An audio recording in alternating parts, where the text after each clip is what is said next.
Start the recording. Alright, let's see if I remember how to open this again. I've done...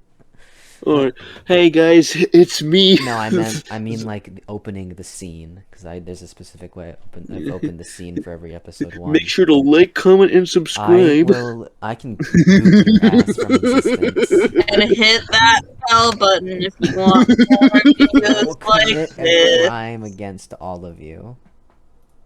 Ronnie prepares to commit a hate crime. Yeah, I will commit a hate crime.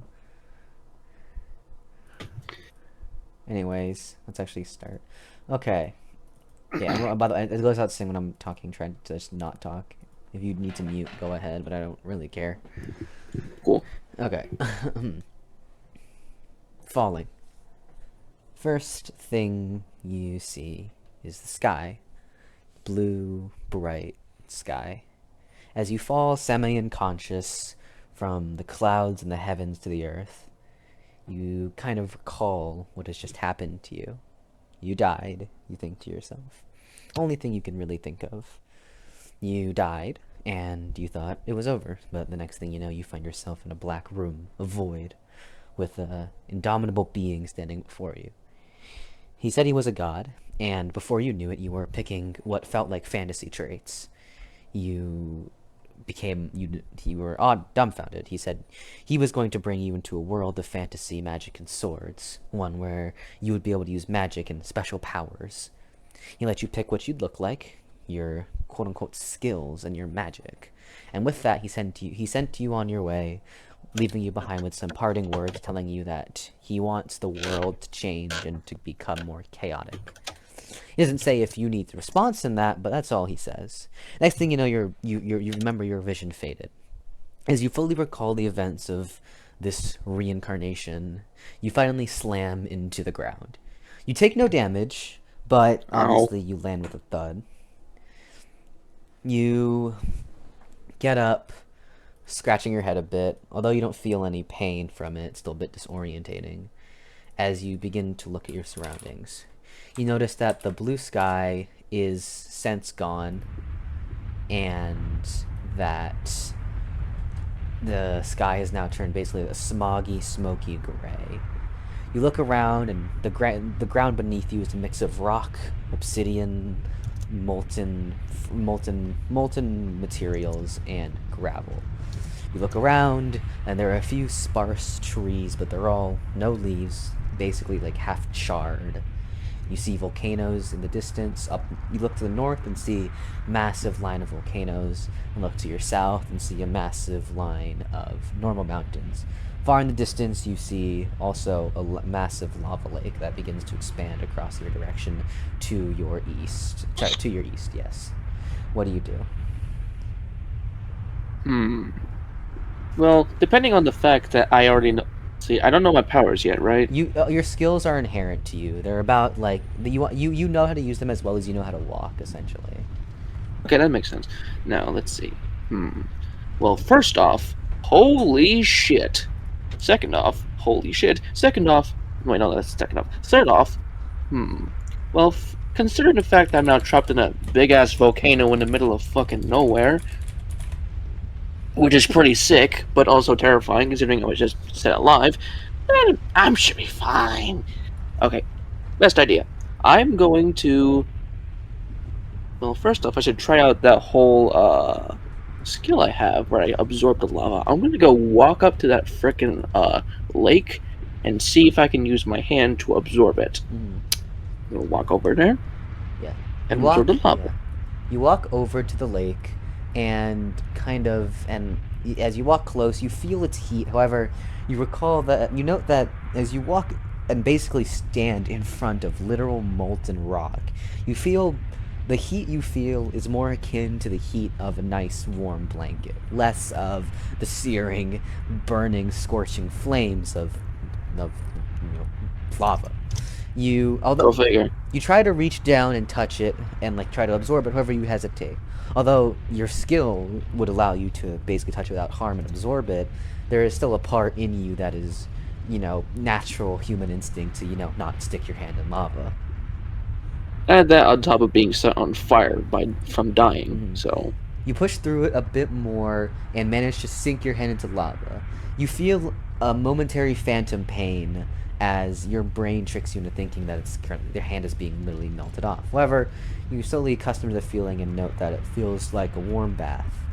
You then you're not wasting any time. You try out these new skills you've acquired and activate the unique ability veins of the Earth's core. You begin to absorb the lava and drain a small, little itty bitty amount of this lake, and begins to turn to energy.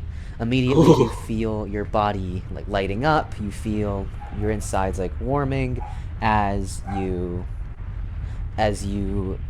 like become much more invigorated and start like feeling strength kind of running through you. Oh, now this is cool. This is really fucking cool. I gotta show this to the world. I wonder how they'll think of me. They'll probably hate me. Who cares? Okay. Another thing. I can eat this rock. I'm going to eat the rock. No one can fucking stop me. I'm in the middle of fucking nowhere. No one can stop me. Ow! You decide to, eat the rock. You grabbing a rock, you eat it, and although you can easily consume it, and it like feels like you're eating food, it's still a fucking rock. I have no regrets. You do feel like a small amount of your like hunger satiating, and nothing seems bad to happen as you eat the rock. That was stationary. I'm going to eat another. You decide to eat a few more rocks until you're full. Okay, well that felt pretty nice.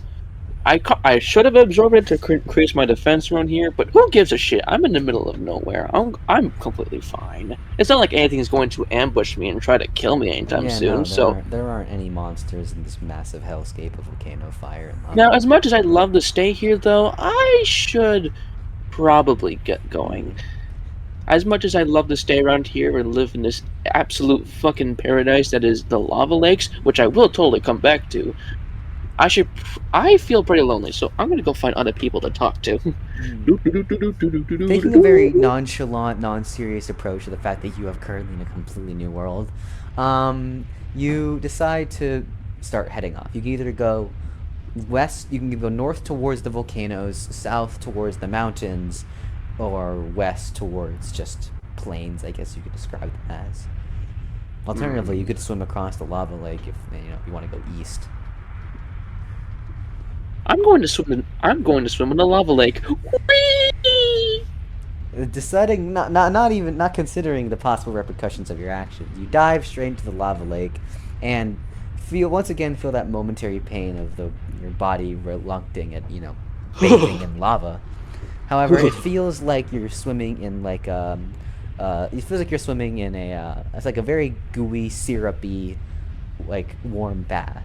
Obviously, the lava being rock isn't as fluid as water, and so. Okay, maybe this was not the best idea. Yeah. It feels fine, but it's more like a deep spa where like you can swim in it, but it's not that effective. It's definitely faster to walk, you think to yourself. Okay, yeah, okay. I mean, it sounded cool. Like, ooh, cool, swimming in lava, but now that I stand in it, it's kind of like, ugh. Okay, hold on, maybe I can try this. Ugh. You try to swim in the lava for a bit, however, you don't make much progress. Okay, I should probably just go start walking. God damn it. You climb out of the lava, and... okay, I'm out. You climb out of the lava and can now decide on a direction to walk in. Okay, I guess I can go on the...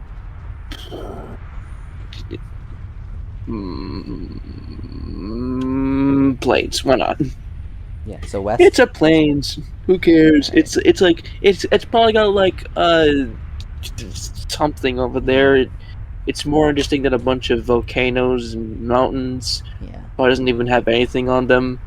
Fuck you. I'm going to plains. You begin walking west and begin your journey just somewhere, I suppose.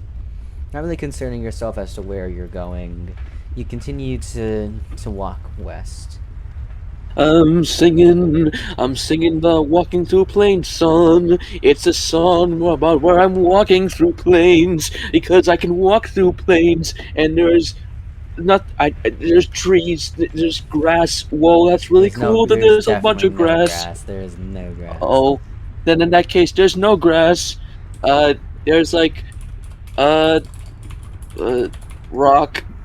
There's a bunch of rocks here, and I You think that's continue pretty cool. singing your little song. You continue walking for maybe about an hour or two. As you walk, you keep walking, kind of just walking along these plains, and looking while you walk, you kind of look up at the sky, and you can make out that at this point it's probably around 2 p.m. You walk for maybe another 30 minutes. I don't however- have enough knowledge about time to know if that's 2 p.m. or not. Well, you do now, so. Oh, cool. You continue walking, and after around another 30 minutes or so, you eventually arrive. You see like ocean in the distance. That might be a problem. I mean, I could swim through lava pretty nice, but what about water? I mean, lava and water don't really mix. So, am I just now unfortunately unable to swim in water? Oh no. I'm gonna go check to see. Just put my hand. Maybe it's fine. Maybe I can just also swim in water. I mean, who knows? That can probably be okay. I'm gonna go touch the water with my hand and see if that Yeah. unfortunately has repercussions. Heading up to the ocean, you slowly stick your hand in the water, and it kind of sizzles for a bit. However, nothing. Ooh. You don't feel any pain. Oh, okay. So You're just kind of like heating up the water essentially. if I dunked my old hand in it, would it create obsidian on my hand? I mean, no. Oh. Well, at least there's that relief. I wouldn't have to go through the whole day without touching water. I need to take a bath every so often. I'm not very keen to do that with a freaking volcano, because that would take way too much walking. Okay, cool. Anyway. And hey, I can just make my own hot water. I don't have to worry about, the cold water and all that. This is great. This is wonderful. Okay, well, in that case, fuck you, beach. I'm gonna go continue onward until I find something.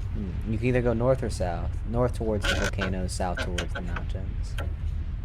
Fuck. Okay, well, I guess I'm gonna have to choose one. I guess the volcanoes, considering I'm a molten person. Whatever. It's I'm walking to the volcano thing, and it's gonna be you very begin cool. walking towards the volcanoes. You walk for another few hours, and Oh, this is so boring. and eventually, there's not much. You slowly get close to the volcanoes. However, as you walk, you just kind of hum to yourself, trying to find any way to pass the time. Okay, I got an idea. If I can mess things with, I wonder. I'm gonna try and see if I can sculpt a rock with my teeth. I can probably do that. Yeah, I can probably do that. You take up a rock, and while you walk, attempt to carve a little thing out of it. Not exactly sure what you're trying to carve, but I mean. I'm going to carve a lizard. Or no, a smiley face. Yeah, a smiley face. No, you just attempt and spend a while, and eventually manage to etch a little what looks like kindergarten drawn smiley face. He's beautiful. I'm gonna name you,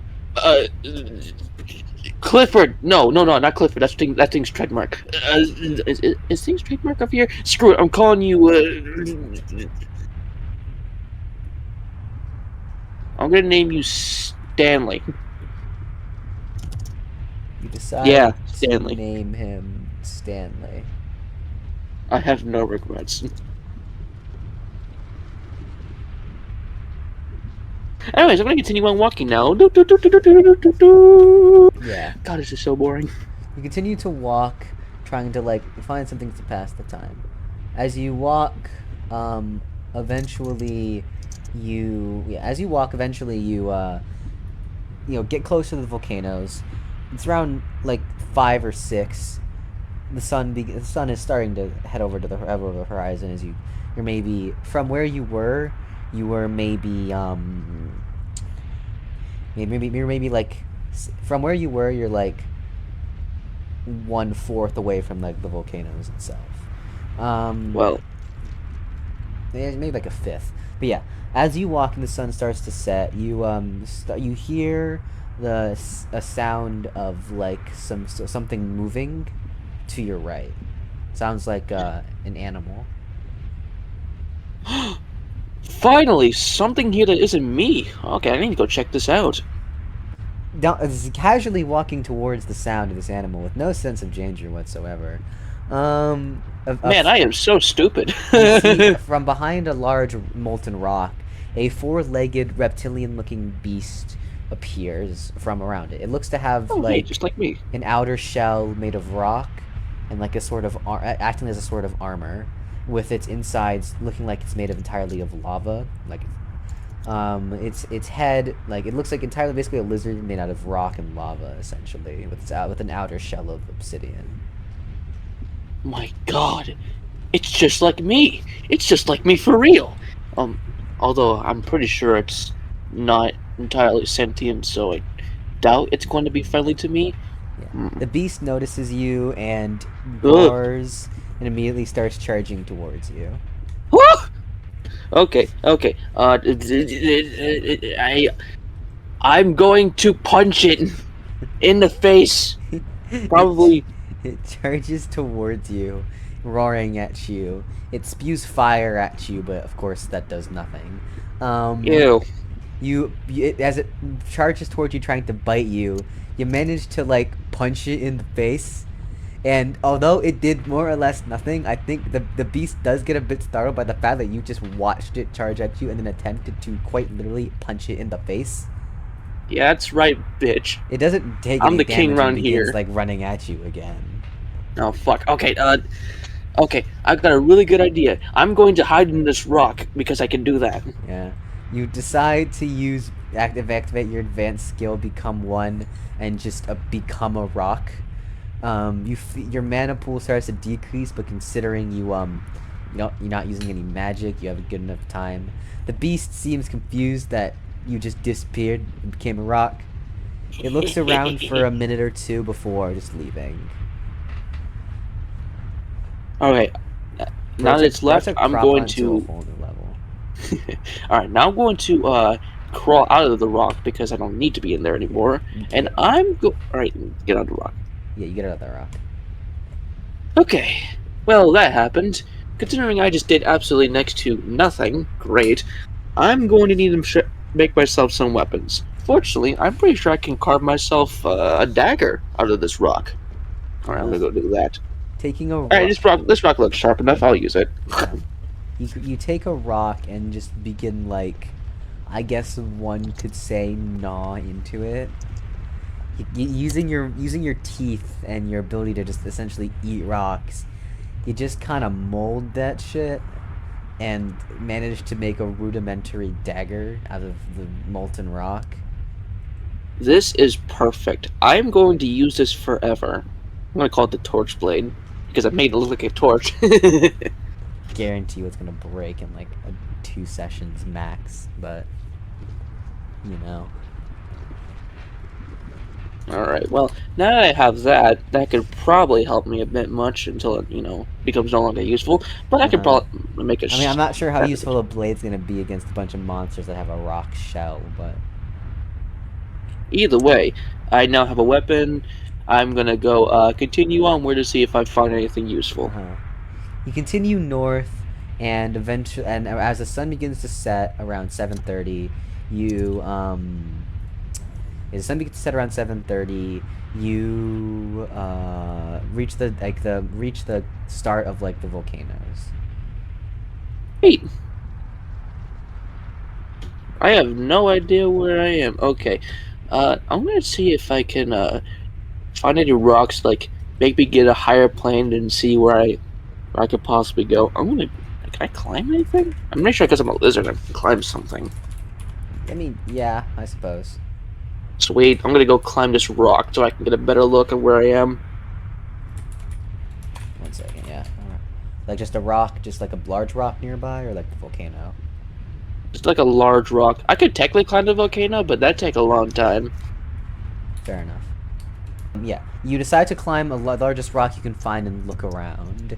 You getting a better vantage point. You're able to see the lava lake far in the distance, as well as the volcanoes continuing to impose on you, and you see the ocean, which is still to the west where you came from, where you once were.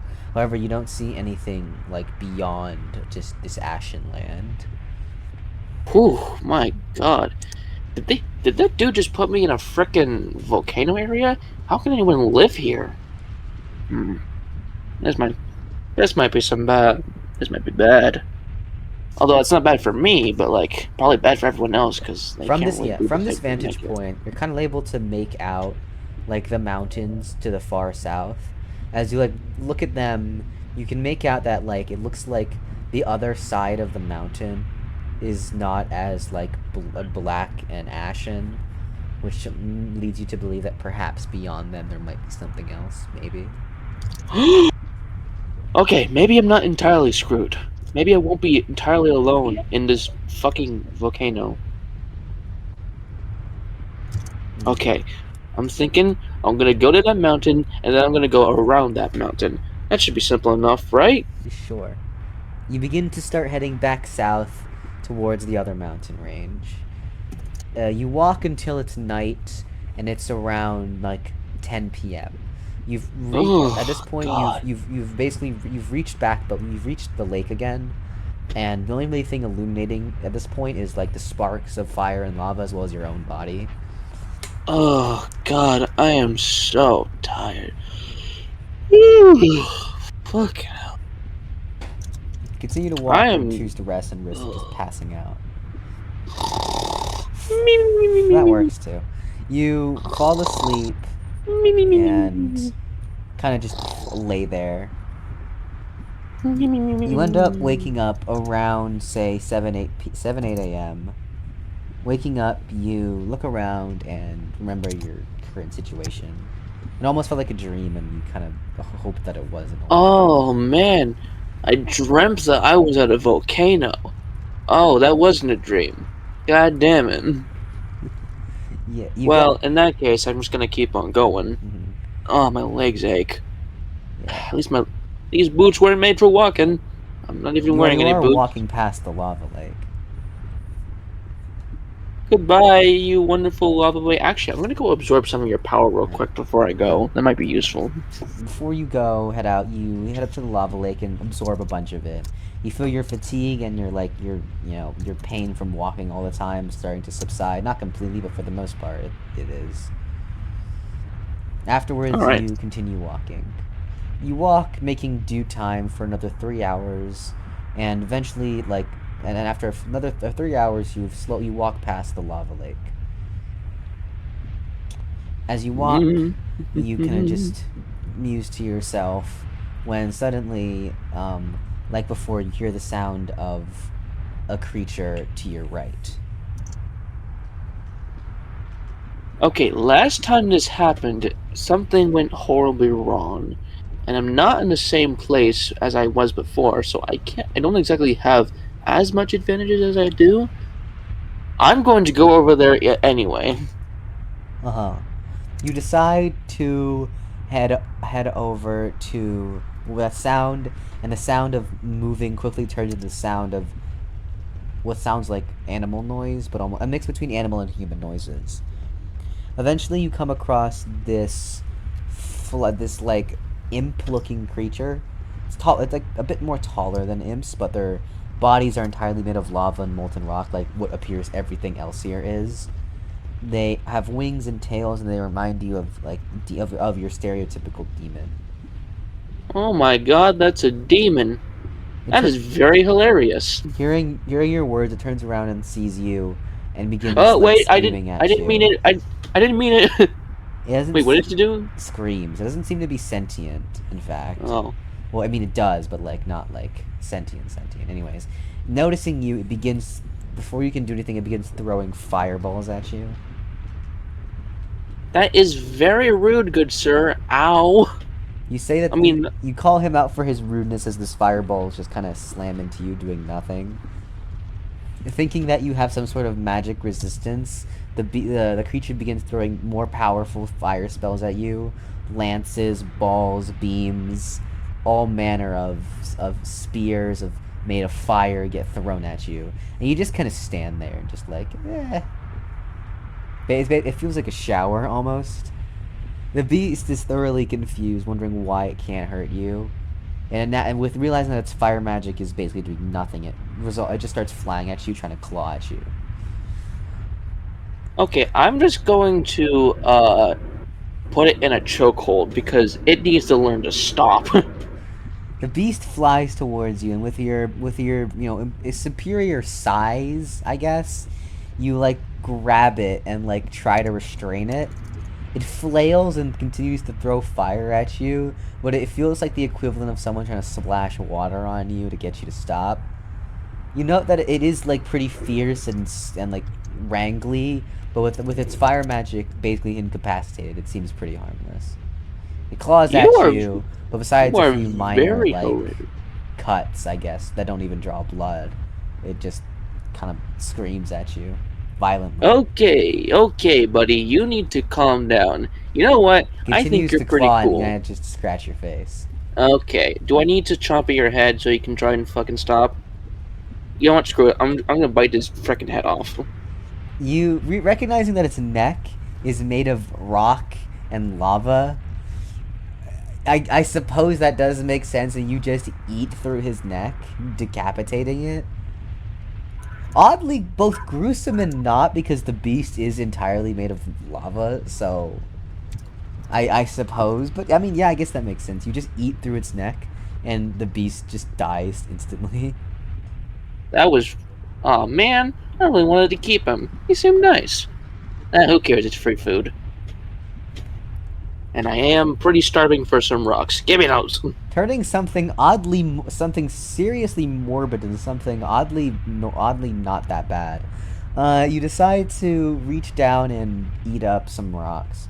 Feeling full, it's around like noon, and you continue your journey south. Oh fuck! I need to get going. Jesus Christ!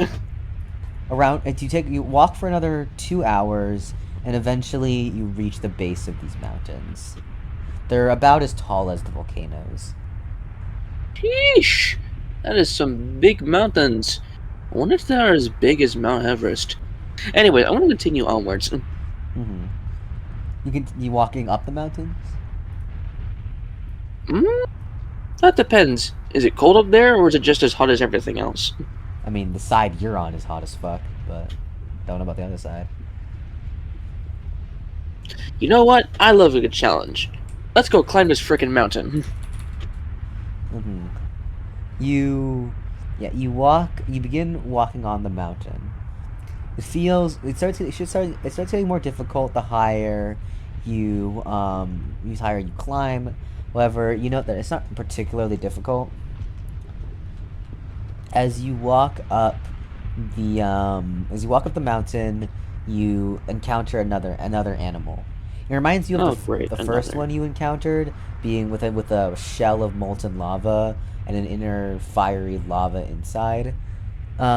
It's like maybe the size of a smaller lion. It seems interested in you, but doesn't attack you right away. Hello, I'm gonna go this way, and you're not gonna hurt me, right?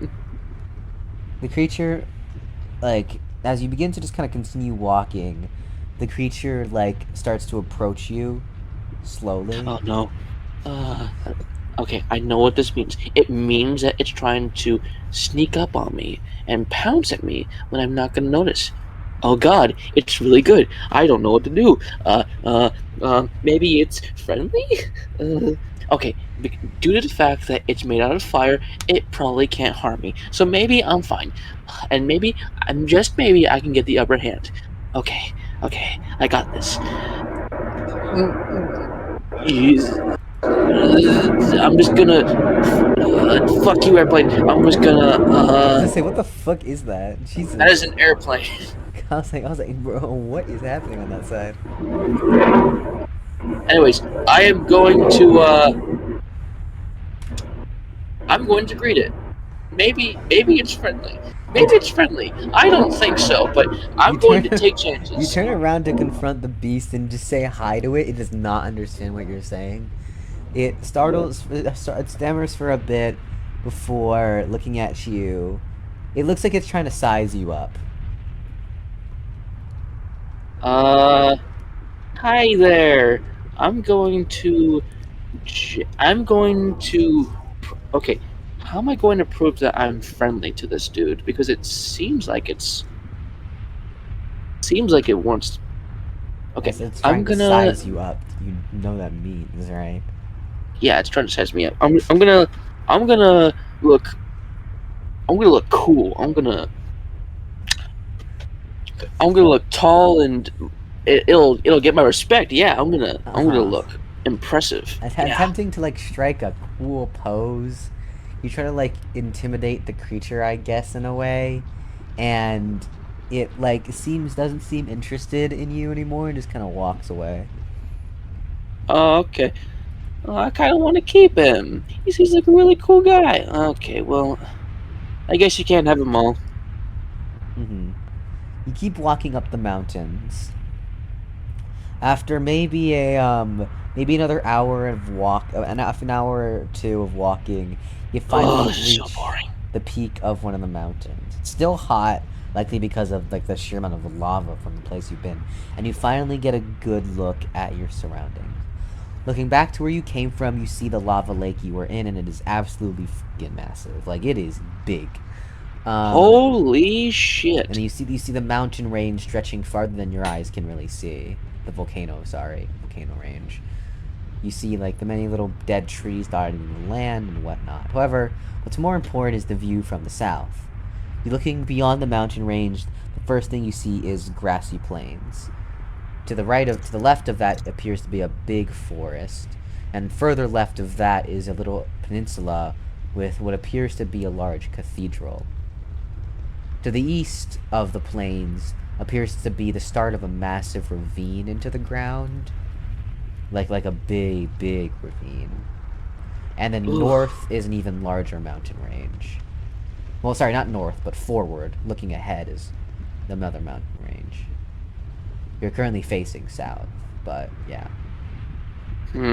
So yeah, if you're facing south and to the right of you, so to the left of you, so east is a large forest and then a peninsula with a cathedral on it. Directly in front of you is a plains. Forward of you or south of you is a mountain range. And then to the right of you or to the northwest is a large ravine and more plains. Cathedral seems pretty interesting. Cathedral means people. Maybe. But would they accept me? I'm sure they probably will. I'm gonna go check out that cathedral. With the day still pretty bright, you decide you start heading down the mountain. Heading down the mountain proves to be a lot easier than going up the mountain, and you arrive at the bottom around an hour. To get to the cathedral, you'll have to cross through the large forest you saw. Okay. Well, I mean, fire plus a gigantic forest is probably going to cause a wildfire, but so long as I keep the fire to myself, it shouldn't be so bad. Uh-huh. Okay, you're kind of like on the outskirts of the forest right now, and you decide to begin your journey entering. What a beautiful area. Although I did really like the mountains area, this is absolutely cool. I just hope I don't face anything too terrible. Yeah. You walk into the forest and begin moving along. Try not to like accidentally start a fire. Oh, it's so hard. You walk through the woods, and it's a nice new atmosphere, actually seeing, like, wildlife, and not being subjected to the only sound being, like, the bubbling of lava. You keep walking for maybe 30 minutes when you decide to take a quick rest, because you're getting a bit tired. Oh, my fucking legs. Ugh, I'm getting a freaking workout from this. Who knows, I might lose, like, 5 pounds. I think I lost, like, 5 pounds. Holy shit, I'm gonna get jacked. Whoa. You decided to take a quick rest on a tree. You note that this also works as a bit of experiment. You know that although your body, parts of it appears to literally be made of lava and fire, it doesn't actually burn anything. Okay, well that's good to hear. You rest on a tree for a bit, taking a quick nap. You try to take a nap, however, you're interrupted by a movement. You look around and feel like something is moving, but you can't really tell as you know, sit up. Okay, that must mean something, and that must mean a good snack. Yeah. You look around trying to see where the sound has come from, but suddenly hear the tree you're laying on rustling. You think it might be some sort of like squirrel or something in the canopy. Okay, that's weird. Huh. I guess the squirrels are just eager to be rustling around in leaves today. Well, I eat up squirrel, but I doubt there's gonna be any acorns for you. You look up to look at to see any squirrel, and to your surprise, you see the tree you were just resting on, leaning over, with eyes staring at you. Oh, okay then. Before you can, yeah, like as you like can't really like take in what the fact that there is a tree looking at you, it then opens a massive mouth and its trunk and reaches its branches down and tries to eat you. Oh, okay, hold on. No, absolutely not. Get off of me. I'm just gonna punch the tree. You punch the tree, and the impact from your molten hand definitely staggers it a bit, but not enough to really do much to it. You forget, I got fire aspect on that thing, on my fists. I That suppose means that I can set it on counts. fire. You punch the tree, and yeah, the tree sets on fire, and it tries to like move to put it out. It starts. The fire continues to engulf the tree monster, I guess, and it eventually like dies from being set on fire. The fire, once the creature is dead, the fire ends.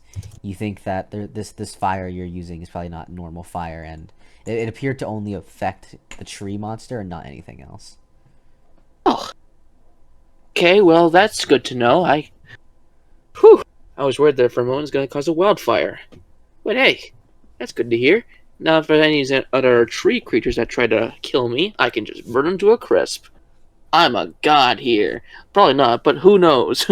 You keep yeah. With the tree monster dead and your little nap finished, you continue walking. You walk through the forest, continuing to head towards the cathedral. And maybe after another 30 minutes, it's around 2:30, and you hear the sounds of large like hammering noises, I guess you could describe it, to your right. Sorry, actually left. Hammering sounds? Is the best way you can describe it to yourself. Hmm. I'm going to hide and see and try and take a peek at what's going on there. For the first time in like ever, you actually decide to take a cautionary approach to this. Um, you continue to walk cautiously, peering behind trees, and see a group of what appear to be orcs chopping down trees. Their skin Okay. is like a green tone, and they have a lot. They're wearing hide clothes with some light like chain armor. Wow, orcs are real. I really am living in a fantasy world. I mean, that was pretty obvious with the whole volcano thing and everything, but it's a generic fantasy. I'm kidding, it's not a generic fantasy world. But it is pretty Suddenly, cool. from the sky, a large bolt of lightning comes down and fucking smites you in the face. Darn. Okay, jeez. Ouch. It doesn't actually happen. Of course. Anyways. Hmm. Anyways. Just afterwards. Well, interesting. That is, a bunch of orcs, so I should, normally, when it comes down to orcs, you don't really want to mess with them. So, I'm actually going to have a brain here and just walk away. They're just minding their own business. They're probably going to attack me as soon as they see me, so I'm just going to continue onwards. Mm-hmm. Deciding that you don't want to engage these orcs as at risk that the orcs from fantasy might just attack you, you decide to just walk away. The sounds of their work begin dissipating into your ears as you continue to walk further away. Man, nature is so cool sometimes, though. But man, is it also terrifying at the same time. Luckily, I don't want to be facing anything Yeah. truly terrifying in this place. Yeah. Right?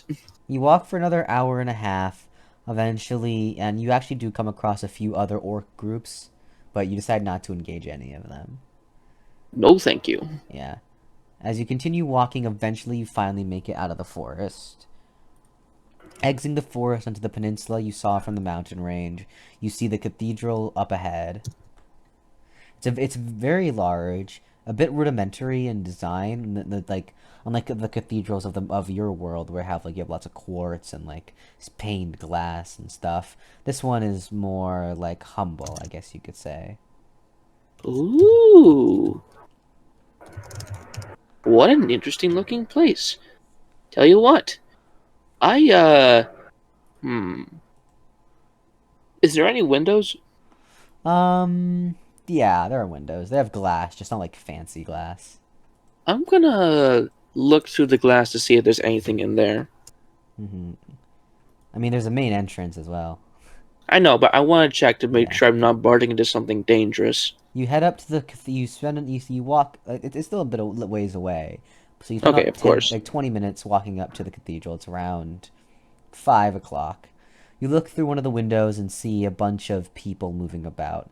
They seem to all be very civilized looking humanoids. You see like humans who have like bear ears, deer horns, like cat ears. You see lizard folk like you, as well as like some other like very large looking humans that look like giants.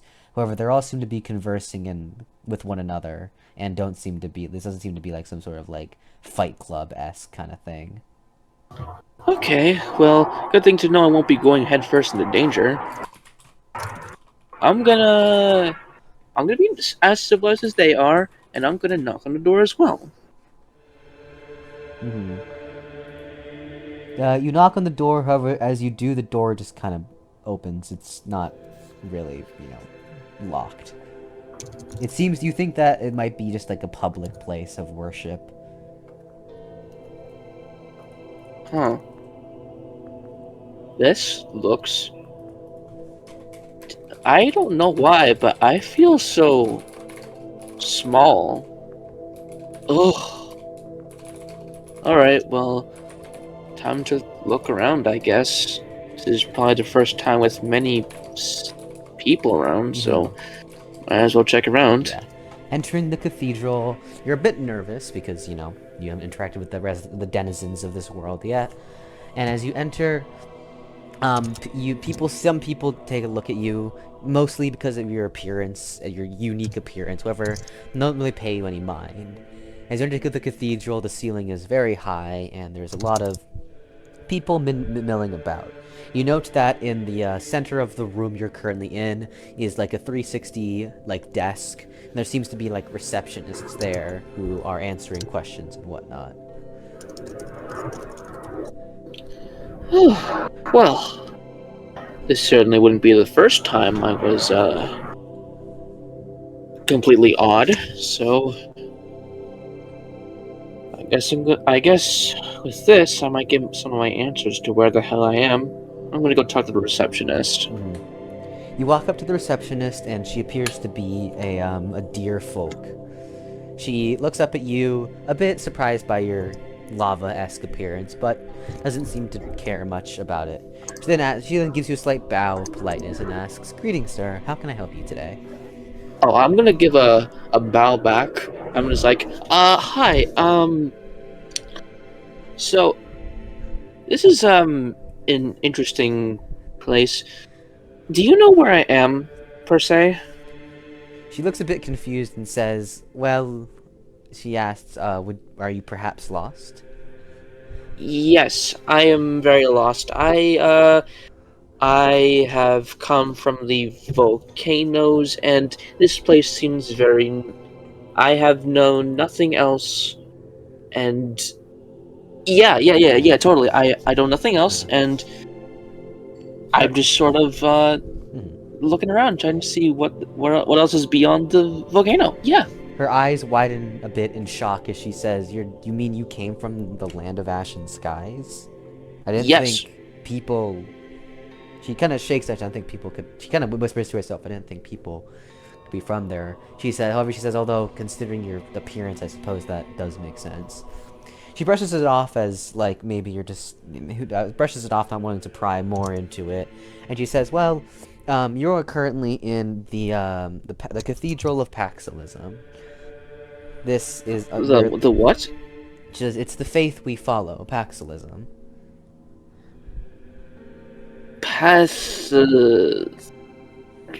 She looks at you and says, "It's not that hard. It's Paxilism. Paxil. Paxilism. Oh, sorry. I'm so sorry. She sighs, saying it's fine. She says that, yeah, this is the cathedral and center, and essentially the holy site of the Paxilist faith. She says that, yeah, this cathedral, the cathedral they're in is located on the easternmost side of the monster continent, Castriel. Castriel? Is that where I am? She says, yes, that's the continent we're currently on, sir, yes. Oh, interesting. Yeah. She reaches under her desk and hands you a map. And hands it to you. You now have access to specifically the maps of Castriel. So, now that you have access to the maps of Castriel, you can use the Castriel maps in the maps folder, but nothing else. So there's a folder in maps called Castriel. You can use those now. Sweet. This is really helpful. So, okay, so another question. I've lived in the Volcano my whole life. Wow, that lake is actually bigger than I thought. I have lived in the Volcano most of my life, and I'm just wondering, what world am I in? What is it called? She looks at you and says, a bit confused, it says, this is the world of Althvinhaim, if you're asking the name of the... Yes, I'm asking that name. Wow, yes. That is a beautiful looking name. She looks at him and says, wow, you really don't know much about the world, do you? I've been a shut-in for the longest time.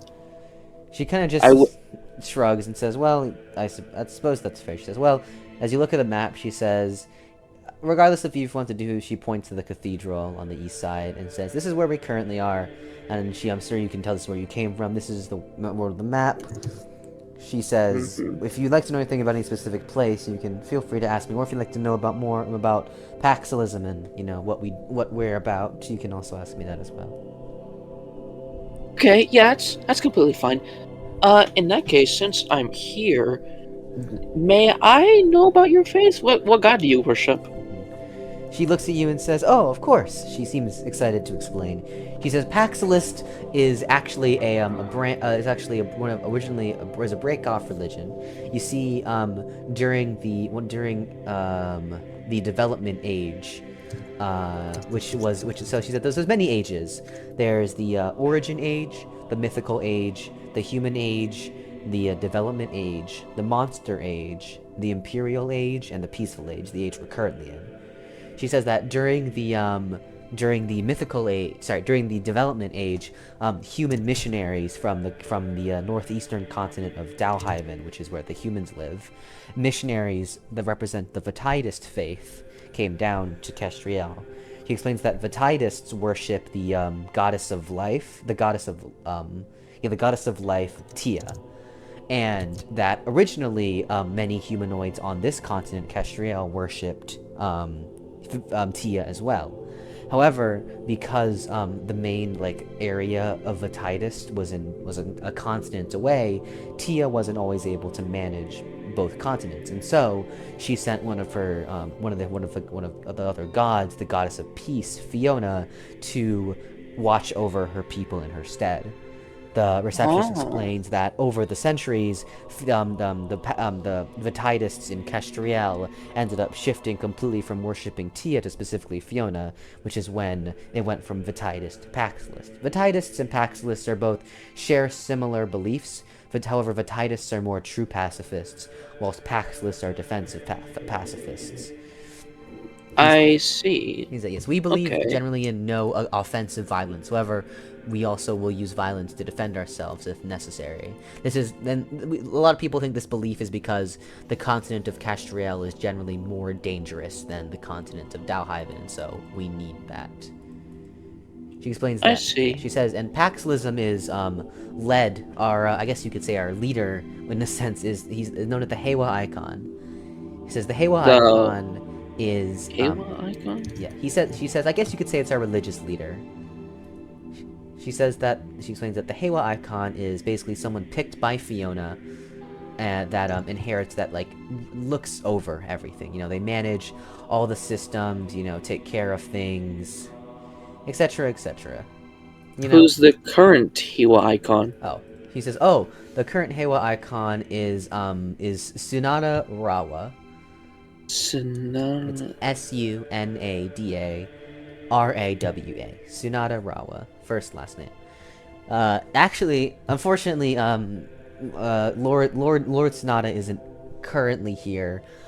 He had left left a few days ago for a diplomatic mission to one. Oh man. Yeah. Yes. Well, I'd love to meet him. She explains that, many people do. Unfortunately, he recently left on a diplomatic mission to the Humanoid Alliance to meet the new president. Who's the new president? She explains that, I suppose you wouldn't know about the Humanoid Alliance, would you? No.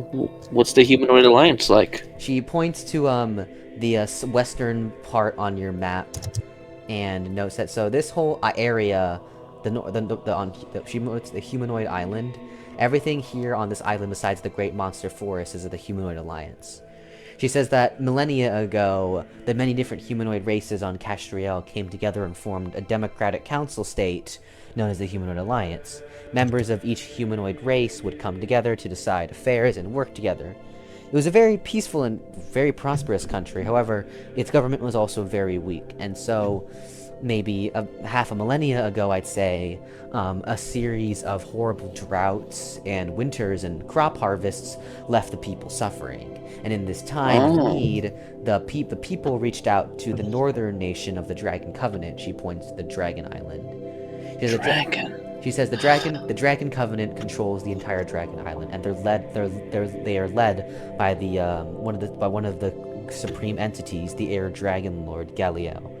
She explains to you that the supreme entities are essentially the kings of the world, kings and queens of the world. There are 15 of them, and each of them hold power unfathomable by man. Interesting. She says that in their time of need, the Human Alliance reached out to the Dragon Covenant for aid, but the Dragon Covenant provided none. She says that this led to a dictator, a hyper-extremist, racist dictator named Lies to take over. When he took over, he basically turned the country into a dystopian dictatorship, where the people were suffering every day, and it was a horrible nightmare. It was known as the no man's land of Althvinhaim.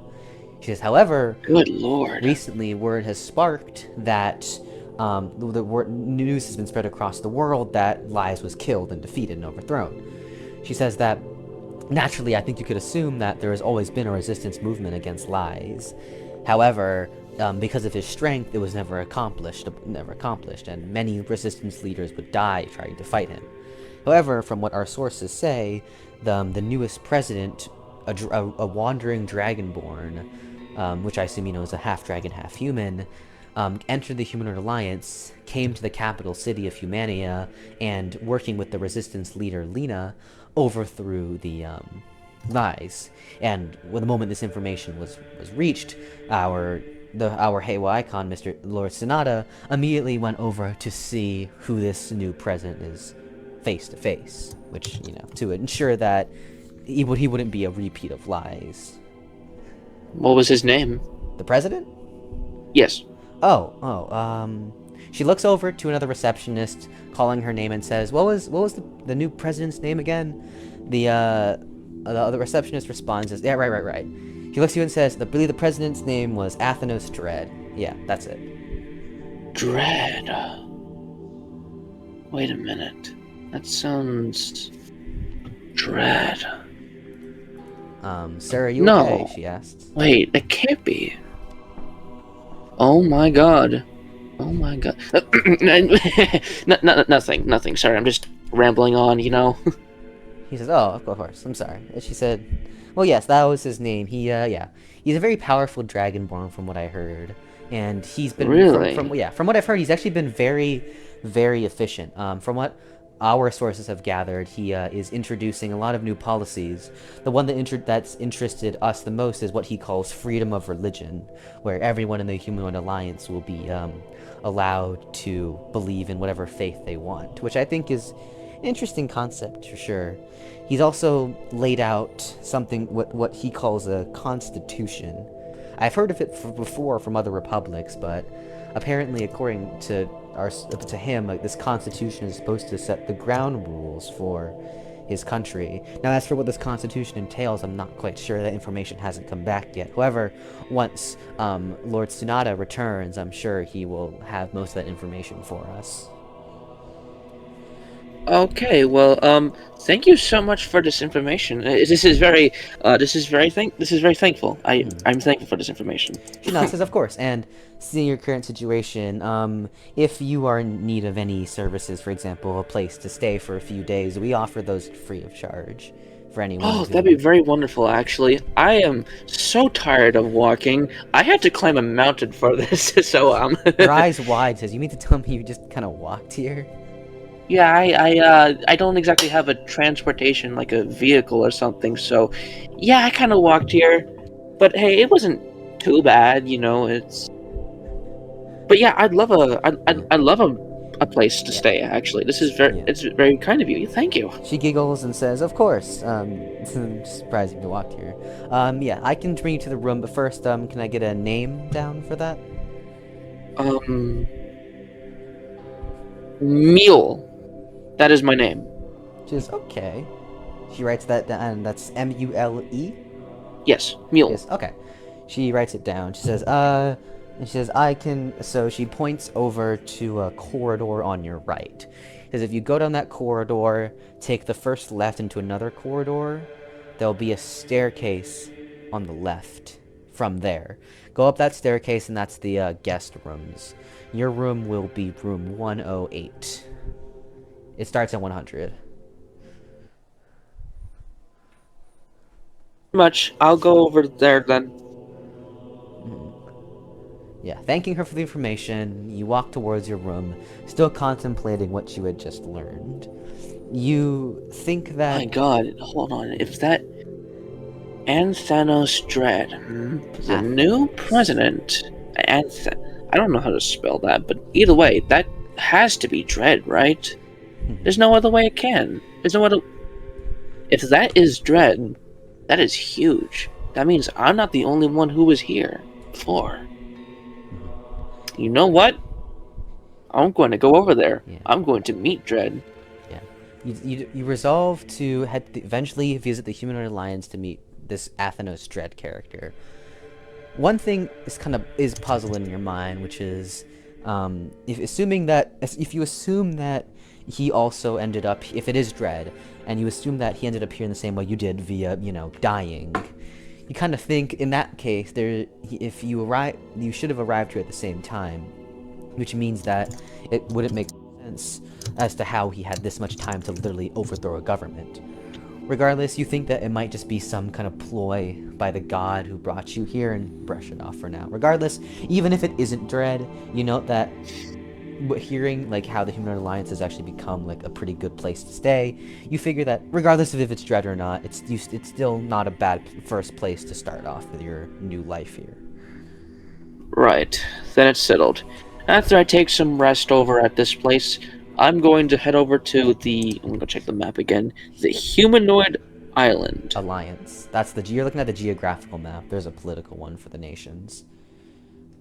Well, either way, I'm going to go to that island, and I'm going to go to the Human Alliance. Yes. As you say that, you head upstairs, and at this point, it's probably around 6, and you reach your room. Room 108, you open the door, and it's a pretty cozy room. It reminds you of just your standard inn. Nothing too fancy about it, but there's a nice fluffy bed. Oh, well, this is certainly a nice place. This feels much better than lying down on a frickin' rock, so I'll take it. I'm gonna go lie down on that bed and see how comfy that is. You lie down on the bed and appreciate the fluffiness of the cloth, being able to enjoy a nice soft bed. You lay down and enjoying the feeling, you quickly fall asleep. Exhausted from the journey, you end up sleeping for quite a while and end up waking up around 7 a.m. Oh shit! Oh man, I slept for a while. Waking up as the sun peeked through your window, you stretch and get ready for the day. You can now decide what to do next. Okay, well, let's take a look around and see what people are doing now. First off, in the cathedral. You head downstairs and see people also in the guest rooms heading down. You ask them, one of them briefly, what they're going, and they said that they're going down to get some breakfast. They tell you that the cathedral offers for free breakfast for anyone who needs it. Free breakfast? Oh man, I haven't eaten anything besides rocks, and Yeah. this will be good. All right, let's go eat some breakfast. You follow the others downstairs and into a separate room on the left side of the cathedral. You enter a large dining hall, and the sound is very bustling. There are lots of people of basically every humanoid race you could like physically imagine. I'm gonna go look and see if there's any lizard folk, and maybe I can sit next to them. You head up to the front of the whole dining hall and see just a group of priests draped in clothing handing out food. They hand you a plate of food, and you note that all of the food kind of looks similar to things you know, but not quite. There you get a bowl of berries and nuts, some fried eggs, some eggs, and what looks like a piece of almost like New York strip. However, the berries look a bit odd. For example, there are strawberries, but they're blue. There appear to be blueberries, but they're red. And it's a bit of an odd thing for you to look at. Okay, then my perception of reality just got warped. How wonderful! I'm going to eat these. You carry your tray over, and you do notice a table of what appears to be lizard folk sitting around. They have a multitude of different scale colors: purple, blue, green. Some of them are taller than others, and it almost looks like it reminds you just like a standard group of humans sitting about, but with differentiating features. But in this case, because of lizard folk, their differentiating features are different. Well, I suppose I should probably find someplace I fit in. I'm gonna go and talk to these lizard folk. You walk over to the table of lizard folk and ask if you can sit next to them. They agree, and they let you sit. They seem a bit intrigued by your appearance. Obviously, they recognize you're a lizard folk. And one of them chirps up and says, she says, considering your appearance, where exactly are you from? Though, if you don't mind me asking. I'm from that, you know that giant volcano? He looks at you and says, Cassiel's Wrath? The volcano mountain range? Yes, that one. They look at you in surprise, like, you're from there? Yeah, I was born there, yeah. The lizard folk all seem a bit confused. However, one of them chimes up and says, actually, I mean, I suppose it's not too far-fetched. There are stories that, for example, the flame demons, actually originated by humans falling into the volcano and their souls becoming trapped and becoming fiery. So maybe it's possible that you were a lizard folk that accidentally fell into a lava and your soul got lucky enough to be rebirthed as well.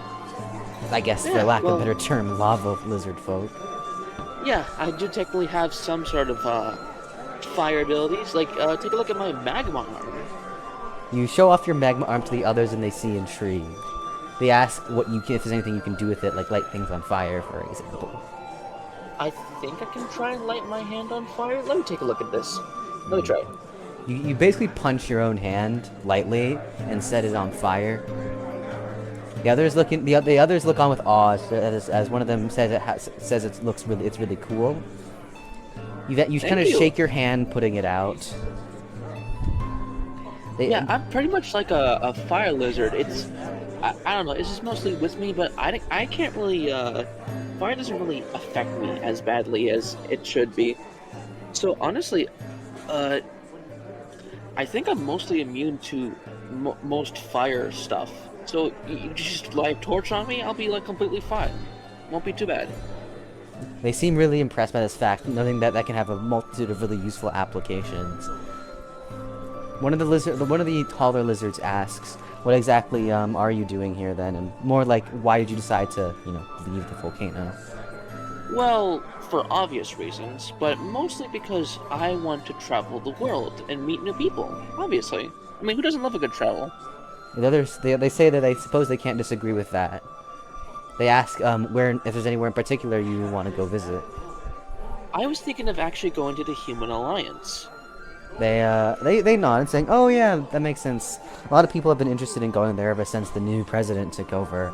A lot of people have been saying that even though he's only been in power for a few days, the standard of living for the people there has drastically increased. I see. Well, I really don't really have any possible way of getting there besides, like, walking. Does any of you know of any good ways of being able to get there as quickly as possible? He says, "Well, besides flying, the fastest way would just be taking a boat." A boat? Well, do you know of any place that has any boats? He says, "Yeah, there's a dock on the north and the eastern side of the cathedral. It's not very large, but you should be able to find a ship large enough to take you there.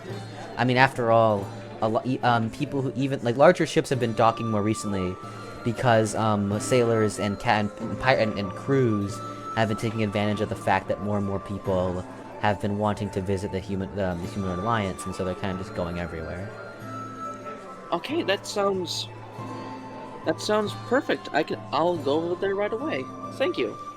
Well, not completely right away. I'm still want to enjoy this moment. It's been a while since I've actually talked to people. Yeah. It's, you know.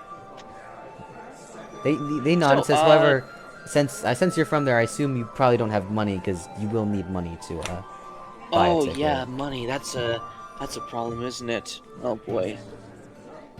The others Did nod. we- He says, "It's not that Okay. hard to make some cash. You can probably talk to the receptionist up front. They could probably there's probably some either like indoors chores or maybe some like minor quests you can take to make some money.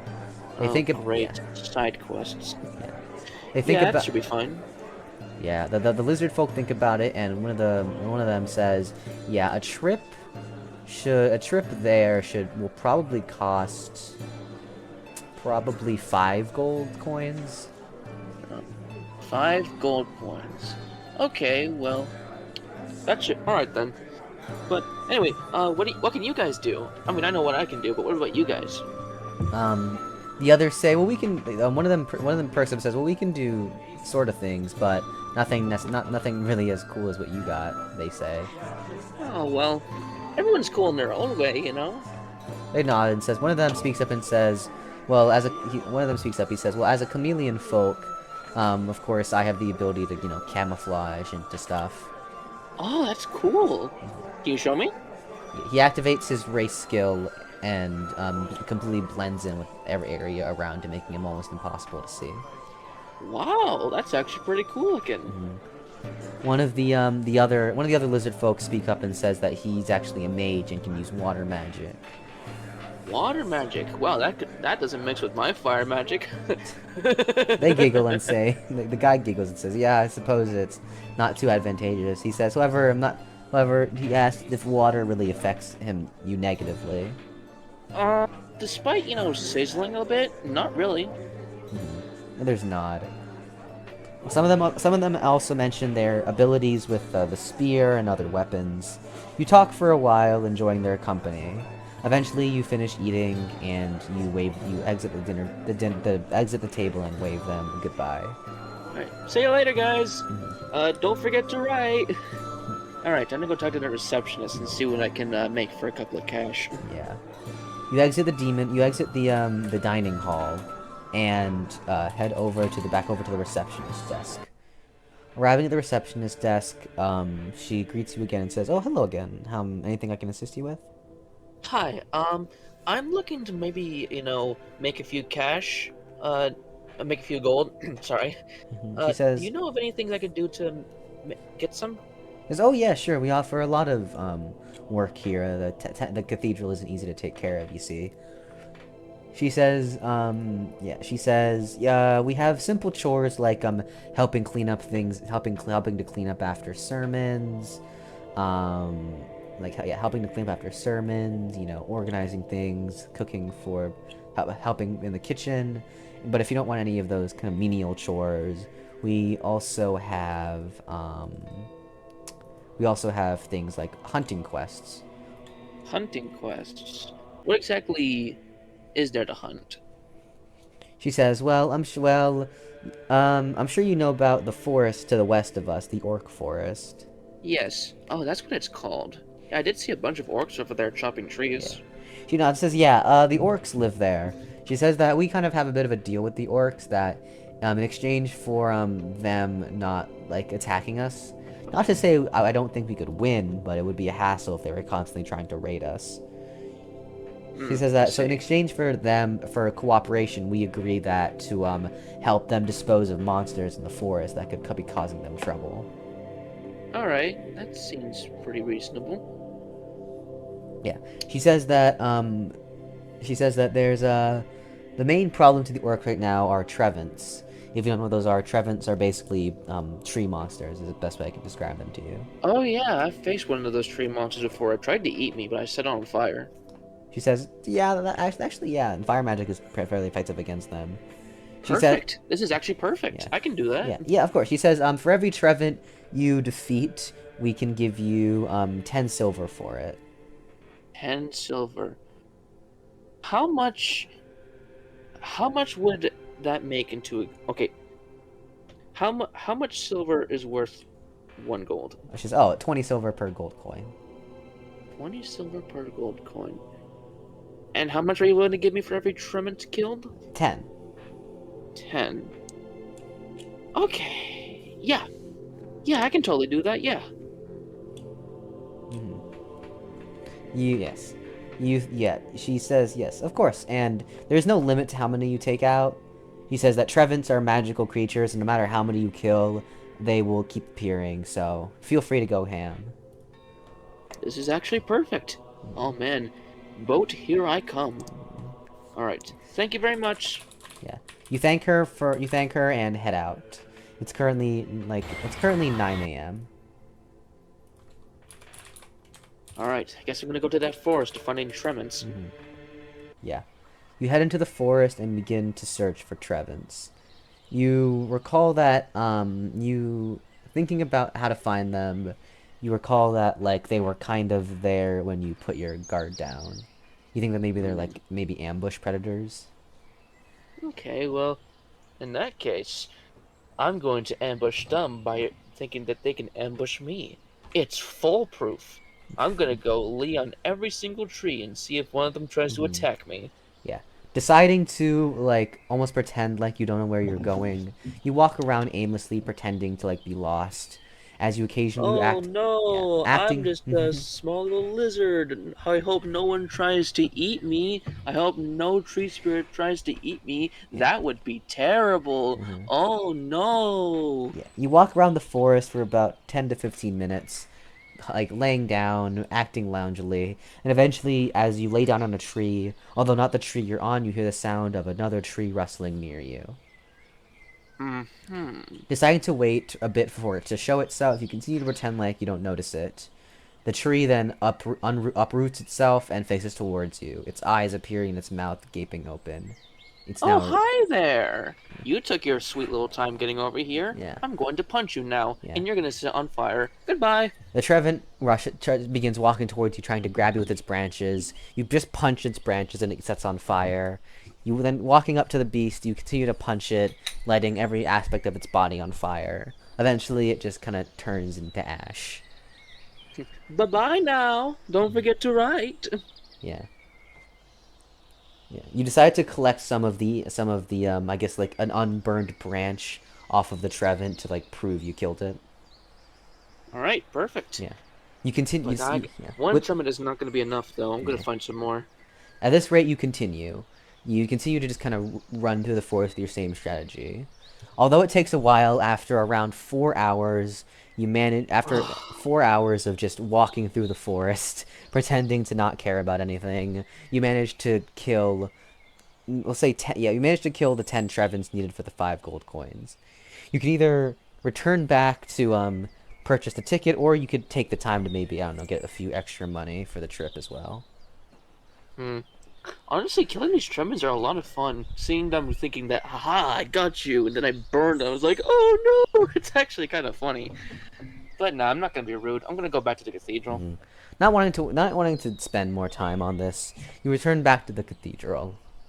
Reaching the cathedral, you once again enter and approach the receptionist. Hey, about the whole tremens thing, I took care of that. Here's some twigs to like prove that I did it. You put the twigs on her desk, and she counts them and says, "Wow, 10. That was really quick." Although I suppose when you can just burn them, I suppose they become less of a threat. They're more of a Yeah, it's problem to pretty the easy. yeah. She says, "Yeah, they're more of a problem to the orcs who don't really normally are capable of using powerful or really any magic." Well, it's a good thing I can help out. Helping is always good. Helping is always good. She nods and says, "That's the Paxilist way." She says, smiling. She says, anyway, she collects them and hands you a small leather pouch, and you look inside and there's 5 gold coins. Yippee-ki-yay! Thank you very much. She nods. You can now purchase the By the book. way, can I get a name? She says, Can I "Oh, get a name? Celine," she says. Oh, well, it was really nice to meet you, Celine. I hope maybe one day I get to see you again. She nods and says, "Well, I hope you enjoy your journey to the Humanoid Alliance. And hey, if you're ever interested in joining Paxilism, you're always welcome to." I'll think about it. She says, It "Oh, certainly but seems like a very actually, fine place. speaking of which, while you're out on your journey, the Lord Tsunade had actually returned. He said if Oh. you wish to meet with him, you can actually schedule a meeting if you'd like." It would be interesting to meet this Lord Sonata guy. That guy. Okay, sure. When does he usually meet people? He says, he's usually, you can imagine that he's kind of always busy. However, you can schedule a meeting for him for like 30 minutes. She says, because he just got back, there is a bit of a backlog. However, I have a time slot open around 8 today. He got lucky. Normally he's pretty occupied for weeks, but since he, has been busy in the Humanoid Alliance, he hasn't been allowing anyone to schedule meetings. Okay. Okay, cool. In that case, I'd like to schedule for that time period then. She says, "Okay, I got you right now. What you down? Meeting with Lord Sonata at 8 p.m. It's currently like Alright. 3:30. Well, I guess I'll just go past the time by killing more tremens. Who knows? Yeah. You just It's the only thing I can do now. thanking Celine for the information. You decide to just fuck it. Might as well spend your time doing something. Hello there, Tremend. Die. Yeah. You spend the next 4 hours until 7:30 just killing all the Trevins. You managed to kill 8 more. Alright, this is good. I'll make quite the fortune making these. Yeah. You By head back fortune, to I mean yeah. gold. With the sun starting to set and you noticing that your time for your meeting is approaching, you head back to the cathedral. Entering Alright. the cathedral, you hand Celine more of the branches, and you now have a total of 9 gold coins. Alright, perfect. Thank you, Celine. Man, Wait, hold on. killing these tremens is a lot of fun. Although, I'd imagine that if anything's fire resistant, it might not go so well. But hey, I've proven that I can at least take them on a bit. Yeah. You return around 7:50, and Celine says that your meeting with Lord Sonata will start soon, and that she can direct you over to the waiting area. Okay, thank you very much. Yeah. You follow her into the main room of the cathedral and head up a flight of stairs. You enter a large room and find essentially what can be described as a meeting area. There's a door beyond that Celine says that goes to Lord Sonata's office, and that you can just wait on the couch until a secretary will call you in. Okay, cool. I'm just gonna take a quick nap on this couch while I wait. You take a nap for like 7 minutes, until a secretary wakes you up. It appears to be. Hi. Thank She you. says, Sorry "Sorry, I about didn't mean that. to disturb you." She says, No, it's fine. It's fine. "Yeah." She appears to be a dog folk. She introduces herself as let's say Carrie. She says that she is Lord Sonata's secretary and that he is ready to see you now. All right, cool. Thank you. I'll go over there now. Yeah. Still a bit flustered from being woken up suddenly. You enter the office. It's very, very pristine, almost like abnormal compared to the rest of the cathedral. Very beautifully adorned with bookshelves, pretty couches, and of course, large desk in front. And sitting there is the current Heiwa icon, Tsunade Rawa. He has this very posed and pious air to him. You note that he has fox-looking ears and a very bushy foxtail. You actually note to yourself this is the first time you've seen a fox folk since you've arrived here. He's wearing very, very religious-looking clothing, a large that obviously shows his authority as the leader of the Pax lists. He greets you and motions for you to come forward and take a seat on the other side of his desk. Okay, I'm gonna take the seat. Hi, very nice to meet the Lord Sonata. Sorry, it's really... That would be me, yes. Okay. He says... my name is continue. Mule. Yeah, he says, I see. Nice to meet you, Mule. He says, Nice you have a rather interesting appearance there. I have never really seen a lizard folk made of lava. Yeah, I guess there's a first time for everything, you know? He giggles and says, I suppose that's true. Now then, what exactly did you want to meet with me about? Hi, I just wanted to, meet you because you seem like a really cool dude and all that, and I've heard from the receptionist that you're a pretty cool guy, you know? I was mostly kind of interested about, the Human Alliance and all that. Humanoid Alliance. The Humanoid Alliance, yes. Yeah. Tsunade giggles, saying, kind of whispering to himself, cool guy, huh? I suppose you're right, there is a first for everything. He then looks up at you and says, oh, the Humanoid Alliance, yes. I recently had just came back from a diplomatic mission with their president, Athenos Dread. What exactly would you like to know? Yes, about that guy. I believe, this might sound as a bit crazy, but I believe I've known him before. If that sounds any weird. Tsunade puts his hand to his chin and says, interesting. He says, I actually did hear from people in the Humanoid Alliance that President Dread had actually suffered from amnesia, and that the last thing he remembers is fighting in a sparring battle against the Lightning Dragon Lord Zierman before getting shot over to the Great Monster Forest. You use your map to confirm those locations. He says, and then apparently he had migrated north, reaching Giant Town, and eventually learning about lies and hoping to overthrow him. And considering he doesn't really know much about his past, I guess it's possible that you and him might have been friends, and you just both forgot. Yeah. Although for me, I was at the Volcano. Tsunade nods and says, I suppose it's not out of the realm of possibility. But I suppose you want me to tell you more about him to see if it really is true? Yes, if you could tell me more about him. He says, well, of the man himself, he was certainly an interesting character. Not a bad guy, I'd say. However, he came off as very, very arrogant. A bit narcissistic. He talked with this haughty, gaudy attitude. Very punctual. He talked with this sense of aura of respect about himself, and seemed to has a very dry sense of humor. That sounds like Dread, alright. Yeah, you say to yourself, yeah. Tsunade then thinks, but other than that, besides that, he seems like not a bad person, and I believe his plans for the government and the Humanoid Alliance are true, and that under him, they will eventually achieve prosperity. Yep, those definitely add up. If this is the Dread that I know, then I guess I have no other choice but to go to him. Might learn a lot more from him. Thank you very much for this. This is actually very useful. And it's quite an honor to meet you as well. Tsunade nods, says, don't mention it. I'm always happy to meet and discuss. He asks, and he also looks at you and asks, and he also looks at you and says, and if you have any interest in, becoming a Paxilist, our church doors are always open.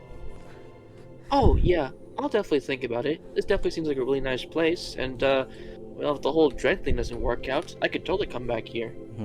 He nods and says, "Well, I wish you best luck on your journey, and I hope you can discover more about this apparent friend of yours." Yeah. I just hope Dread is just as happy to see me as I'm happy to see him. Alright. Notice how they Well, both joined at the same time because they definitely just got back from playing Hearts of Iron 4. yeah. Guess who won, by the way? His troops were actual paper. Right. Dude, I had more troubles against like when fighting origami. That was depressing, Jamal. Right. Anyway, Anyway. back Yeah. to the whole thing. Yeah. Yeah. Sonata wishes you good luck on your journey to the Humanoid Alliance, and the meeting ends. You exit the building, and it's around now 8:30. So you figure that you go to sleep, head over to the dock, buy a ticket to the Alliance, and yeah. Alright. Well, in any case, I'll start my journey in the morning to get some shut-eye. Yeah. You head over to your room and fall asleep. You wake up around around 8 a.m. as the sun peeks through your window. Stretching, you can go eat. You decide that you should probably go eat breakfast, then head out. Right, let's go eat some breakfast. What do they got serving this time? You head over to grab some breakfast and note that they're serving some similar stuff. However, there is a slight variation in what they are playing. You grab a plate of food, and you can either just eat by yourself, find the people you were talking with earlier, or eat quickly and head out immediately.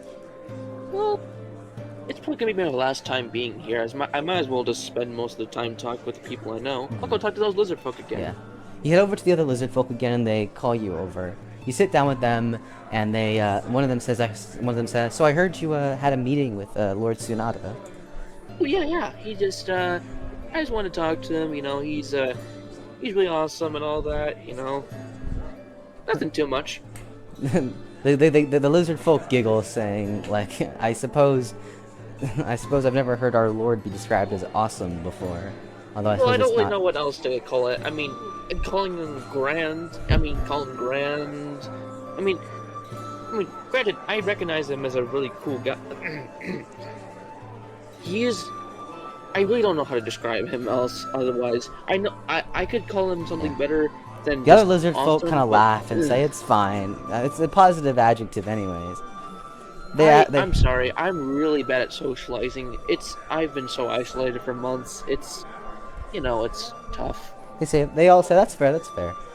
They ask, so how goes the venture to get the money for the Humanoid Alliance trip? Oh, it was actually very easy. I just had to burn a couple of those tremens. And considering they're very weak to fire. One of those folks who speaks like, actually, that's fair. Yeah, no, I can imagine killing Trevins when you can just punch them ablaze would make it much easier than having to take it out with, like a blade or whatever. Yeah, I suppose, yeah. Imagine if I just carried a frickin' axe and just set it on fire. That's like adding insult to injury. True. Well, so you plan on? I assume you plan on heading out after you eat. Yeah, obviously. Unless one of you want to come with me. It might be interesting. They shake their head and said, "No, we're all kind of here as like a pilgrimage." They say. They explain to you that a lot of humanoids who are very devout to Pax List will take what they call a pilgrimage to the home of the Heiwa icon, and they spend maybe a year or two studying to develop their faith more. Okay, well that makes perfect sense. I wish you good luck on your endeavors. They nod. They wave goodbye to you as you finish eating, and put the tray away and head out. Alright, time to go meet that boat person. Yeah. You decide, you head out northeast from the temple, and eventually reach the dock that they talked to you about. It's a quaint dock, not like the big docks you're used to from your world. However, it's nice. You note that there appears to be some sort of like foreman giving out orders and such. He might be the guy in charge, or at least someone important in charge. Okay. Hello there. Yeah. The foreman is a tall-looking giant. He has very gruff and very strong-looking appearance. He looks at you and says, "What do you need, kid?" I would like to get a boat ride to the Humanoid Alliance, please. He looks at you and says, another one of you damn tourists, huh? Fine. No. I have a good reason to. Just, please. He looks at you and said, "Did I ask?" No, not really. Sorry. He rolls his eyes and says, "There's a boat departing in 30 minutes. Ticket will be 5 gold coins." I give him the gold, and I say thank you. You hand him the gold, but he pushes it away and says, "You pay up front to the sailor." My bad. Alright, I'll go to the sailor then. The foreman just sighs as you walk over to the docks. You find a sailor Lovely. who seems to be like distributing things along the ship, and you talk to him. The sailor appears to be a deer folk. Looks at you and says, "Oh, hi there. Can I help you?" Hi, I would like to take. You're leaving for the Humanoid Alliance, right? That is correct. All right. Here's the 5 gold needed to make the entrance for me to get on the boat. Snatches the gold up and pockets it in a bag and says, "All right." He hands you a ticket and says, "Just head up to the ship, and the another one of my comrades will stamp it, and you'll be good to go." He says, Okay, "Of course." thank you very much. Yeah, he says the ticket price pays for not only pays for your room and the journey, but also pays for 3 meals a day, breakfast, lunch, and dinner until we arrive. All right, that's really good. Thank you very much. He nods. You then board the boat. Get on the boat, and it's a new experience to you. I mean, after all the boats you're used to are like the big modern boats, motors, made out of I've only been on ferry boats. Yeah, made out of metal and such. You're used to like the more modern boats, steam engines if anything, but this traditional sail-powered medieval, almost pirate-esque ship is definitely a new experience to you. Wow. This really is like the 7 Seas. You notice that there are a bunch of other humanoids on the boat, and after a while the boat sets sail. The ladder retracts as the anchor gets pulled up and the captain says they're going to be setting off. You hear from the captain announces that the journey should take around, we'll say, around 2 days. Oh, 2 days. I suppose that makes sense. Yeah. Well, you might as well make the most of this place. Looking at your map, And- the captain says that they're going to be heading south through the southern sea, and then passing the Strait of Storms through the Sea of Chaos, and they said that they're going until they arrive in the southeastern city of Carson City. He says once at Carson City they'll be on their own, and yeah. Looking at your maps of Kestriel, you are able to make out the directions and you find Carson City on the map. Looking at Carson City, you're able to see where Humania, the capital, is located, and figure if Dread's going to be anywhere, he's probably going to be there. Alright. In any case, Dread, I'm going to find you. Oh, and I feel seasick. Oh no, I need to vomit out the place. Oh no. As the ship sets sail, you're not really accustomed to the rocking ship as you're used to more stable steam ships, and puke lava overboard, turning that turns into obsidian as it connects with the water. Oh. Okay. I think I'm fine. Oh, hold on. Okay, Okay. you do a really good barfing noise, by the way, for some reason. I'm fucking eating. Okay. I think I'm good now. Yeah. Alright, let's get sail. Anyways, yes. Ugh. You set sail, and after a while, the view of the land disappears. You're now in the open seas. You note that after you get over your seasickness, you note that it is quite a relaxing journey. The clear skies, few clouds, and nothing but you, a boat, and the open seas.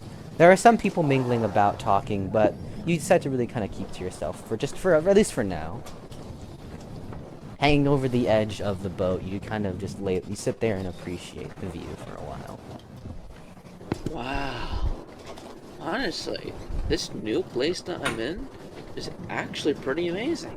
I mean, for the majority of my life, it was mostly just generic, boring, all of the above, somewhere in between. This new place, with this amazing power, for once in my life, I'm actually worth something. This is fucking amazing.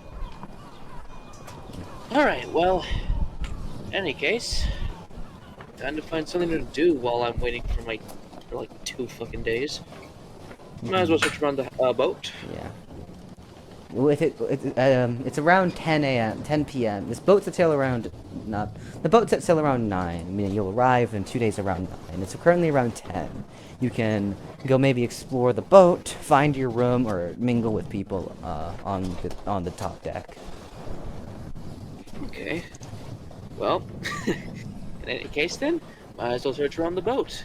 See what's interesting about this place. You decide to get Maybe look around affiliated. and get more extra cash. You decide to get affiliated with the boat. Walking around or the main deck, there are chairs and tables bolted in. You see the captain's quarters and the first mate's quarters on the top of the boat, and there's a place stairs to head down. Heading down to the boat, you find the first floor of the boat, and it appears to be a large dining hall.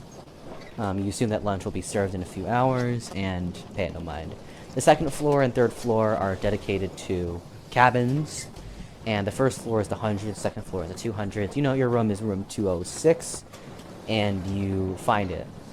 You briefly check out your room to see what it's like, and it's more or less the same as the one at the cathedral, but less elaborate and more wood, I guess. And the final floor is the storage room. No, I guess loading room, I guess you could say. I wonder if I can make it. I wonder. I should probably not go to the Human Alliance alone. I might need a companion or something that might want willing to join me on this. I'm gonna meet Dread, and if he's not happy to see me, oh god, I might need someone to help me out here. Bro needs cannon fodder. I wouldn't call it cannon fodder.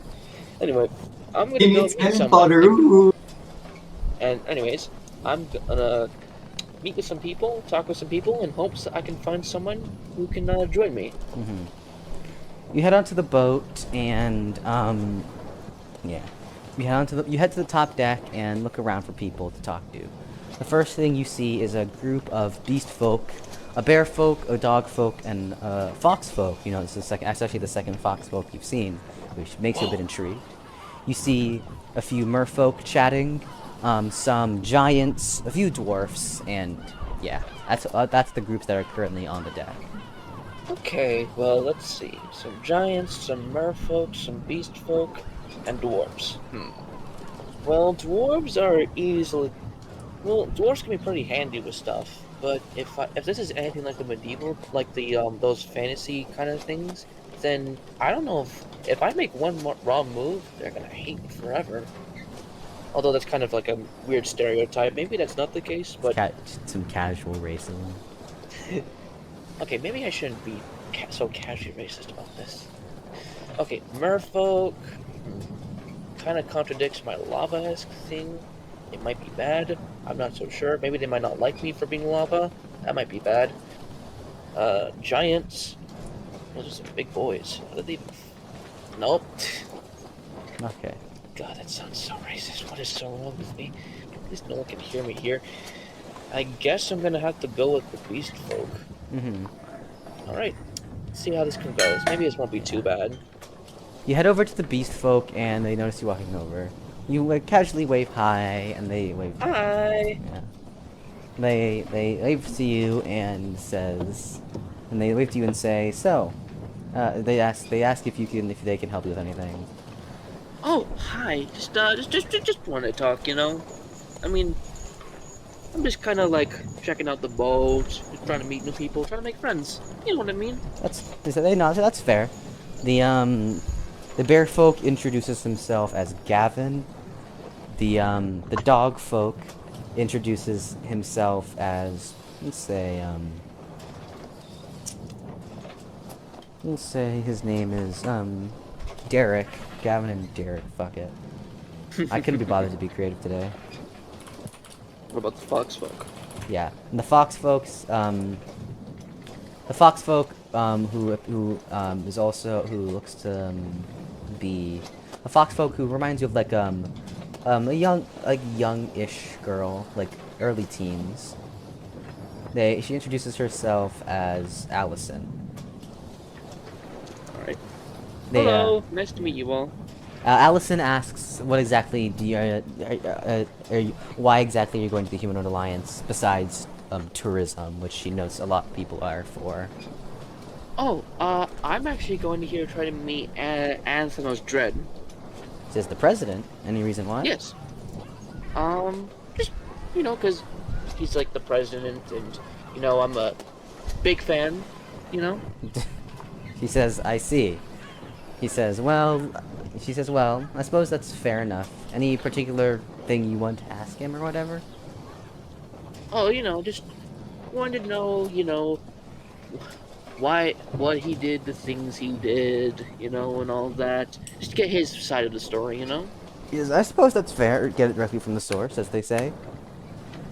Gavin looks at you and says, Gavin and Derek both say they're both there because they're adventurers. They said that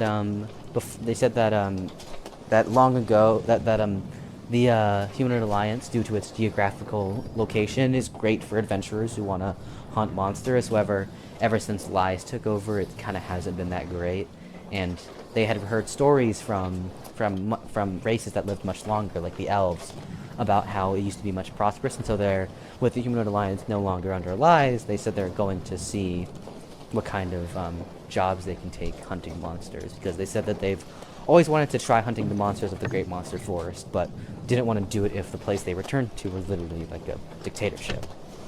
Oh, yeah, that makes perfect sense. Well, I'd like to do some adventuring myself. I'd call myself a bit of an adventurer myself, They ask if you've registered yet at an adventurers guild. No. Not really. Not yet, anyway. So, Derek looks at you and says, "Well, I guess that can be the first thing, that one of the things you do when you get to the Alliance." Alright, well, in any case, you know of any way I could probably, register as an, Derek, so yeah, it's simple. Just go to the Adventurers Guild. Every town and city has one, and speak to the receptionist about getting registered, and she'll do all the work for you. What Adventurers Guild are you guys in? He said, there's no Adventurers Guild. It's all one organization." He says what is known as the Guild organization is a very influential, powerful organization based in the Republic of Vasilius.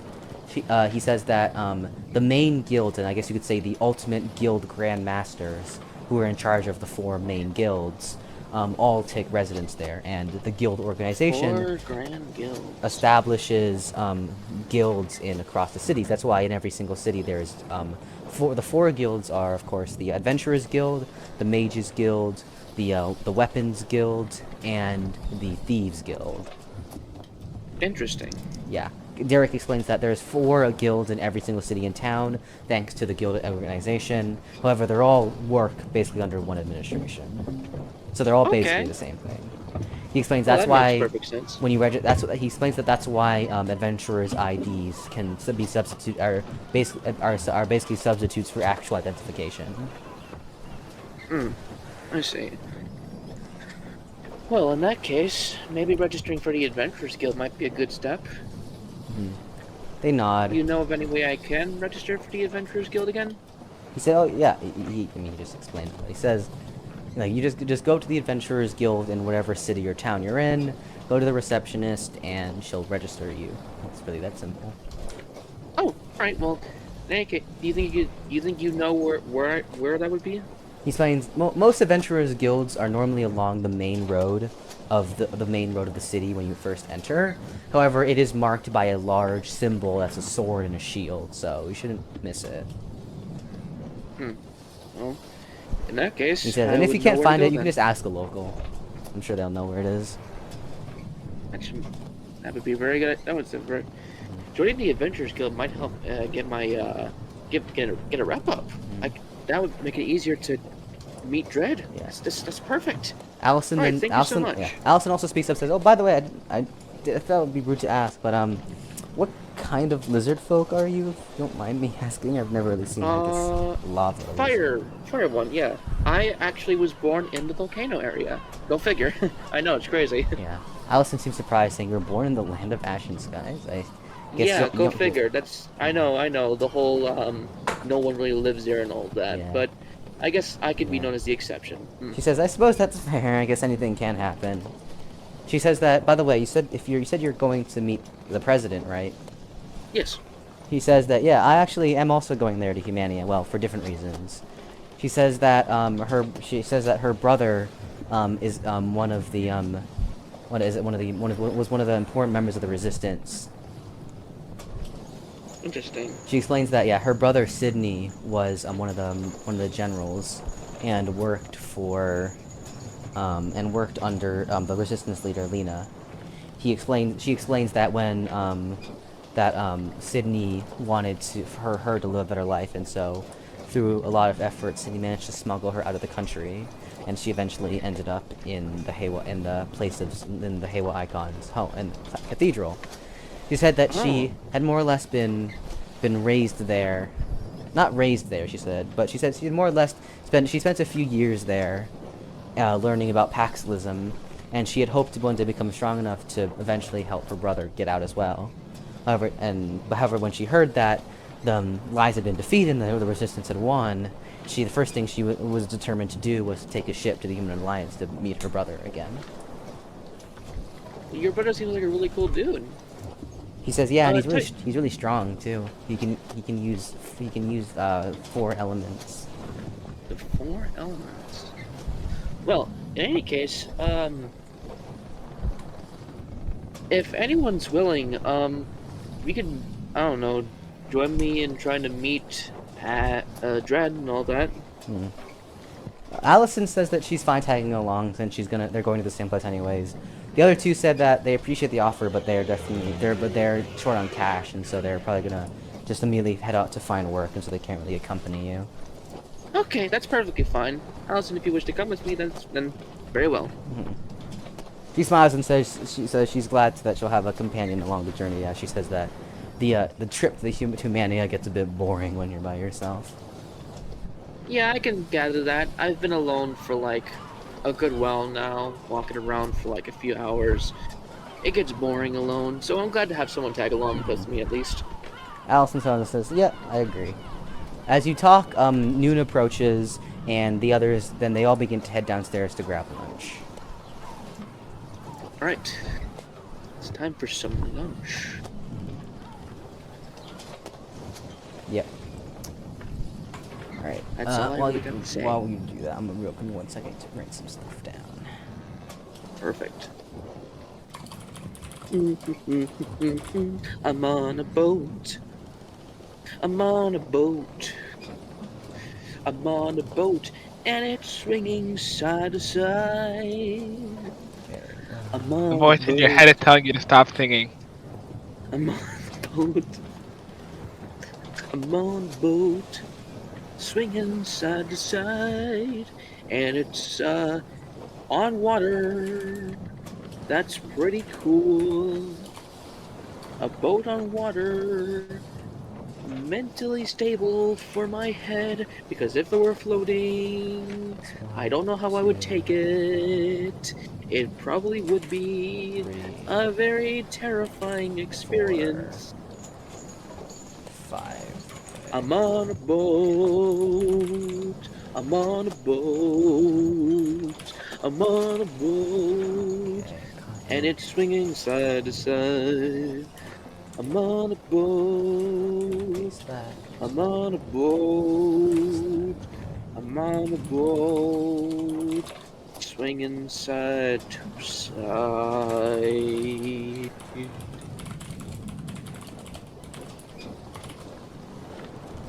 I'm on a boat. Okay, I need to come up with a better song. Okay. This boat is made of wood. This boat is made of wood. It's really cool. It's really cool. This boat is made of wood. It's made of wood. It's made of wood. It's made of wood. It's made of wood. Anyways, yes, I'm good to go. Okay. All right. So, yeah. You go downstairs and all eat lunch whilst having a nice conversation together. And having a good son. Uh-huh. After you all finish lunch, you talk for a bit, and they all, decide to, go and do their own thing. Okay. Well, I'm gonna go check. How dark is it today? What do you mean? Sorry. What is this? What trajectory is the sun in? What time is it? It's like 1. 1. Okay, cool. In that case, I am gonna check around and see if there's anything fun to do. You look around, attempting to find something to do. However, largely speaking, there really isn't much to do on the boat. Well, I'm not sure what I didn't expected. I wonder where Allison is.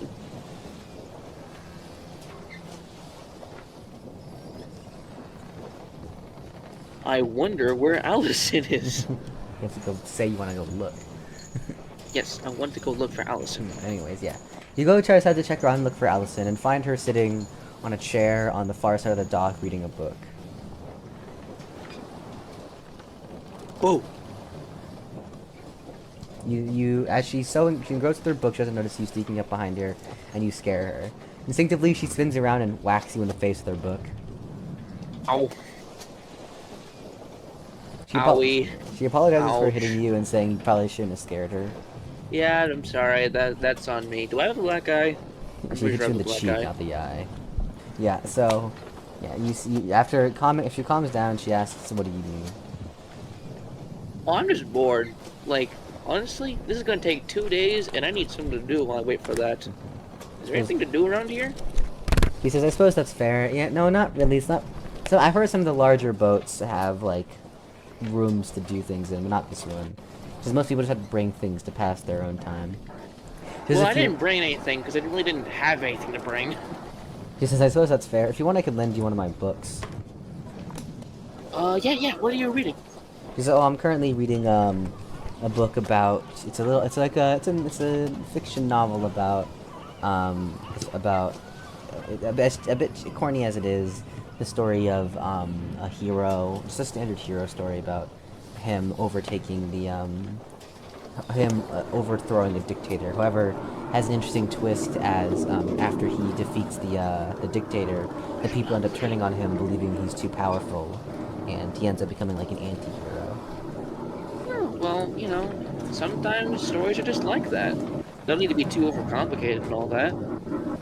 'Cause, yeah, I suppose that's fair. I do like I admit I do enjoy some of the more simpler stories.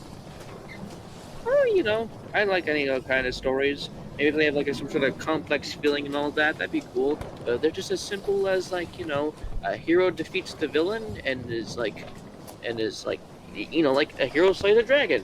The most generic thing in the entire world, yet everyone likes that. Because I suppose that's fair. She says, I have a few on me. She reaches into a bag she had and pulls out a book. She says, this is one of the more interesting books I've had. She says it's actually like inspired, one of those fiction books inspired by the real world. Oh, He says What's it about? it's a story about an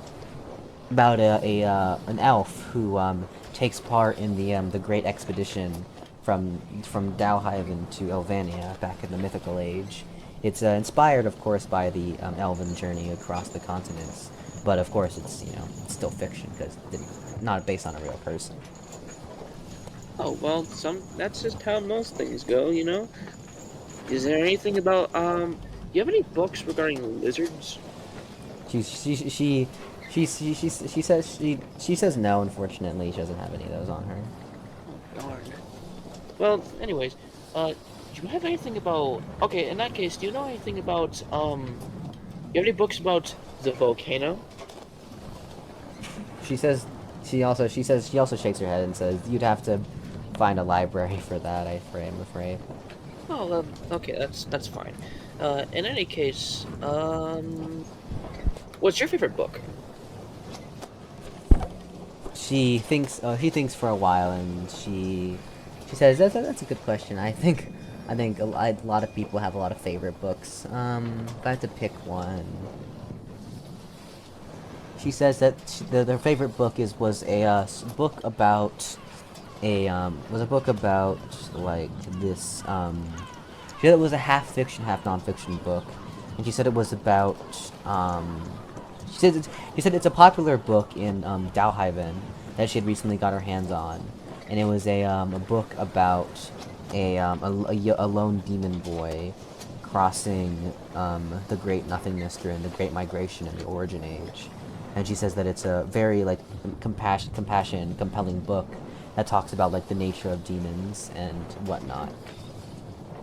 She said it was like she said even though that she isn't a demon herself, she says that it was very very compelling and like almost made her feel like she was while reading. I see. How interesting. Where are demons in this place, by the way, if you don't mind me asking? I lived in isolation for like the longest time, so she says, "Oh, the demon realm." The demon realm. Yeah, she said. Yeah. She says so. She explains to you that. Amazing. She explains to you that the first races that appeared in the world were fairies and demons. She says the demons are spiritual beings, which means they don't have a physical form. She says that the demon realm is inherently a spiritual world, and so demons exist there as basically spiritual entities. She says for a demon to take up permanent residence in the overworld, they require a physical body they can acquire either by stealing one or possessing one. She says that that demons are like the demon realm is just like its own other world and its own little society, which is run by the demon emperor. She says that she's always wanted to visit, but she said if you don't have like friends who are demons, it can be quite difficult to get down there. Well, you know how it is sometimes, you know. She kind of chuckles, assuming you're just kind of like cheer her up a bit, and asks, so if you were interested in reading any of her books. Well, I got nothing better to do then, so sure. Mind if I try that demon book then? Yeah. She doesn't. She says afraid that she doesn't have it on her since she read it a while ago. All right. Well, in that case, I can listen to the book you're reading right now.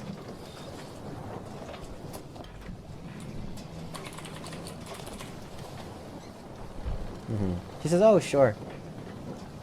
She says, however, she's like already a third into the book, so you might be a little confused.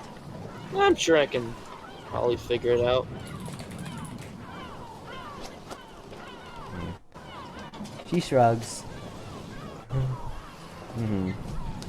And she shrugs and says, "Alright." She starts off where she was reading. As you listen to her read, as you listen to her read, you note that like from what you gather from the story, from where she is in the story, the hero has been preparing for the fight, like gathering up allies and preparing an army. As you listen to her read, you note that it sounds like in the beginning that this hero is very like self-righteous, and he almost seems kind of gullible. You note that like some of the characters who you yourself as a reader can kind of tell are probably going to end up being evil. He seems to follow them blindly. You read the story as the hero prepares for battle. He seems to just believe whatever the people who he's working for like tell him, and they tell him that like the enemy is bad and all that, and he just kind of runs with it and does whatever they tell him to do. We sit there with Allison reading for we'll say 5 hours. You get through a good amount of the book, about halfway through total, and you end off where the hero finally is ready to attack the enemy. He has his army and his friends ready, and however, you note that as the story goes on, the people who are like giving orders to the hero, to say the king in this case, is slowly showing more and more of his corrupt side. And although his friends are starting to notice it, he seemingly just doesn't. He's just too blind to his own self-righteousness, which you assume is probably going to end up biting him in the ass at some point. Sounding like a certain someone right now. Anyways, yeah. Yeah. After you two, as she keeps reading around 6, both of your stomachs rumble as you realize that it's around dinner time. Ah, jeez, it's really been that long? This is a really cool looking story. Hey, quick question. Do you have any rocks by any chance? I know this sounds weird and everything, but do you just have any rocks that you're willing to spare? She says, I don't particularly carry rocks on me, no. Darn. See, the thing is, I can technically eat rocks. Her eyes Very, widen very and fun. say, do they taste good? Yes. He looks at you a bit odd, like, I suppose I'll take your word for it. Anyway, what are they serving at dinner? You head downstairs, and you grab a tray of food. It's a large-looking steak cut with what looks like corn, however it's orange and black instead of yellow. Oh my god, this looks delicious. As well as some it looks like mashed potatoes, but more golden than the white mashed potatoes you're used to. There's obviously a tall glass of water. Oh my dear god. Hold on a minute. Can I drink this water? I mean, I know I can touch it, but how would this affect if it was inside me? Well, one way to find out. So I just try to drink the cup. yeah. It's like, just like that. You drink the It's a lot- water, Definitely a lot and more harder with my lizard head. yeah. You drink the water, and you feel it entering. You feel it like rushing down your throat, and you note that, unlike when it touched, like when you ran water over your body, it almost like sizzled a bit. You know that once you drink it, it's fine. You can drink water. Okay, well, at least I can drink the water. That's not too bad. In any case, time to chow down on the steak. Not like jaw first into the steak. You eat up along with Allison, and you both finish eating around 6:30. She says that she's going to return to her room to do some independent things, and says that and so wishes you goodbye for now. Alright, see you later, man. It's now 6:30.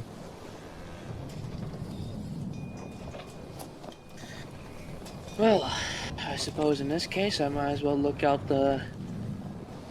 I'm about to look out of the like one of the areas in the boat, and just look out through the water to the ocean and see how beautiful it looks. Deciding to just Hope not to get relax, seasick. you head up to the dock and appreciate the sunset. You watch what it for an was. hour and a half until 8. The entire time just appreciating the sun, and around 8 it finally completely basically disappears as the night takes over. I throw up because I'm seasick again. You throw up. But it's like brief this time. Wow, this thing's so amazing. Ugh.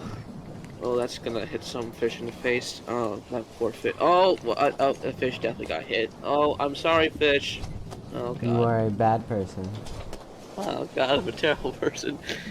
Well, now that it's nighttime, I guess I should probably, get to bed. You decide, with the sun setting, you decide to head off to bed.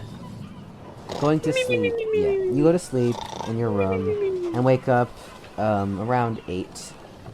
One more day.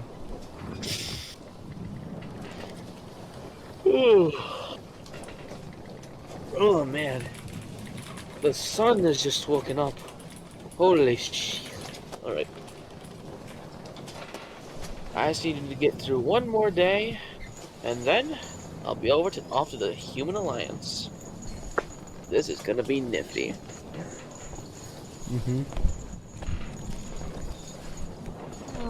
Oh, I think I popped my back doing that. Oh, yeah.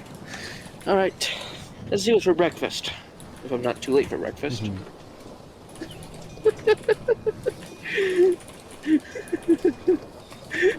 Like I stoned your ancestors.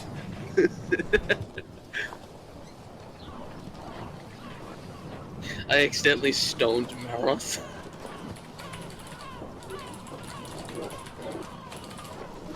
Will you kindly shut the hell up, you stupid plane? No. I'm so sorry for the plane, okay?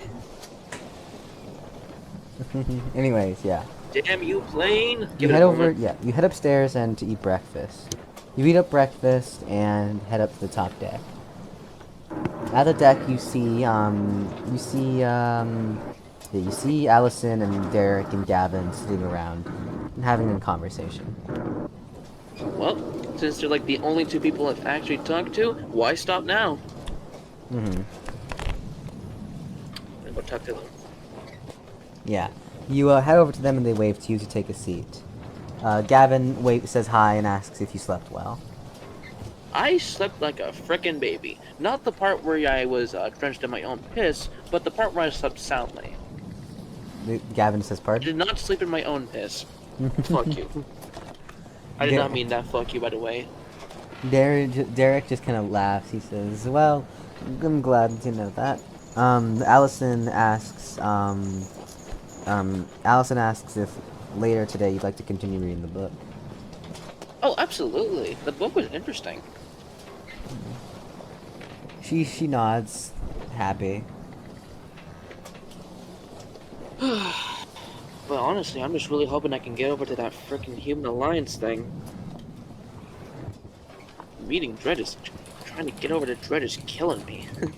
If you know what I mean. I know he's a really famous guy and all, but like... Honestly, he's... So how loved is he? Like, I know this is probably the stupidest question to, like, ask, but... How much is he loved? You know what I mean? Mm-hmm. Yeah. She looks at you, Allison looks at you and says, well, I think it goes without saying that he, that he's naturally incredibly loved. Lies have been dictator for centuries, and to explain one of the extents of his cruelty, there's a thing known as the Final Hour, where every citizen of the Alliance was forced to wear a bracelet.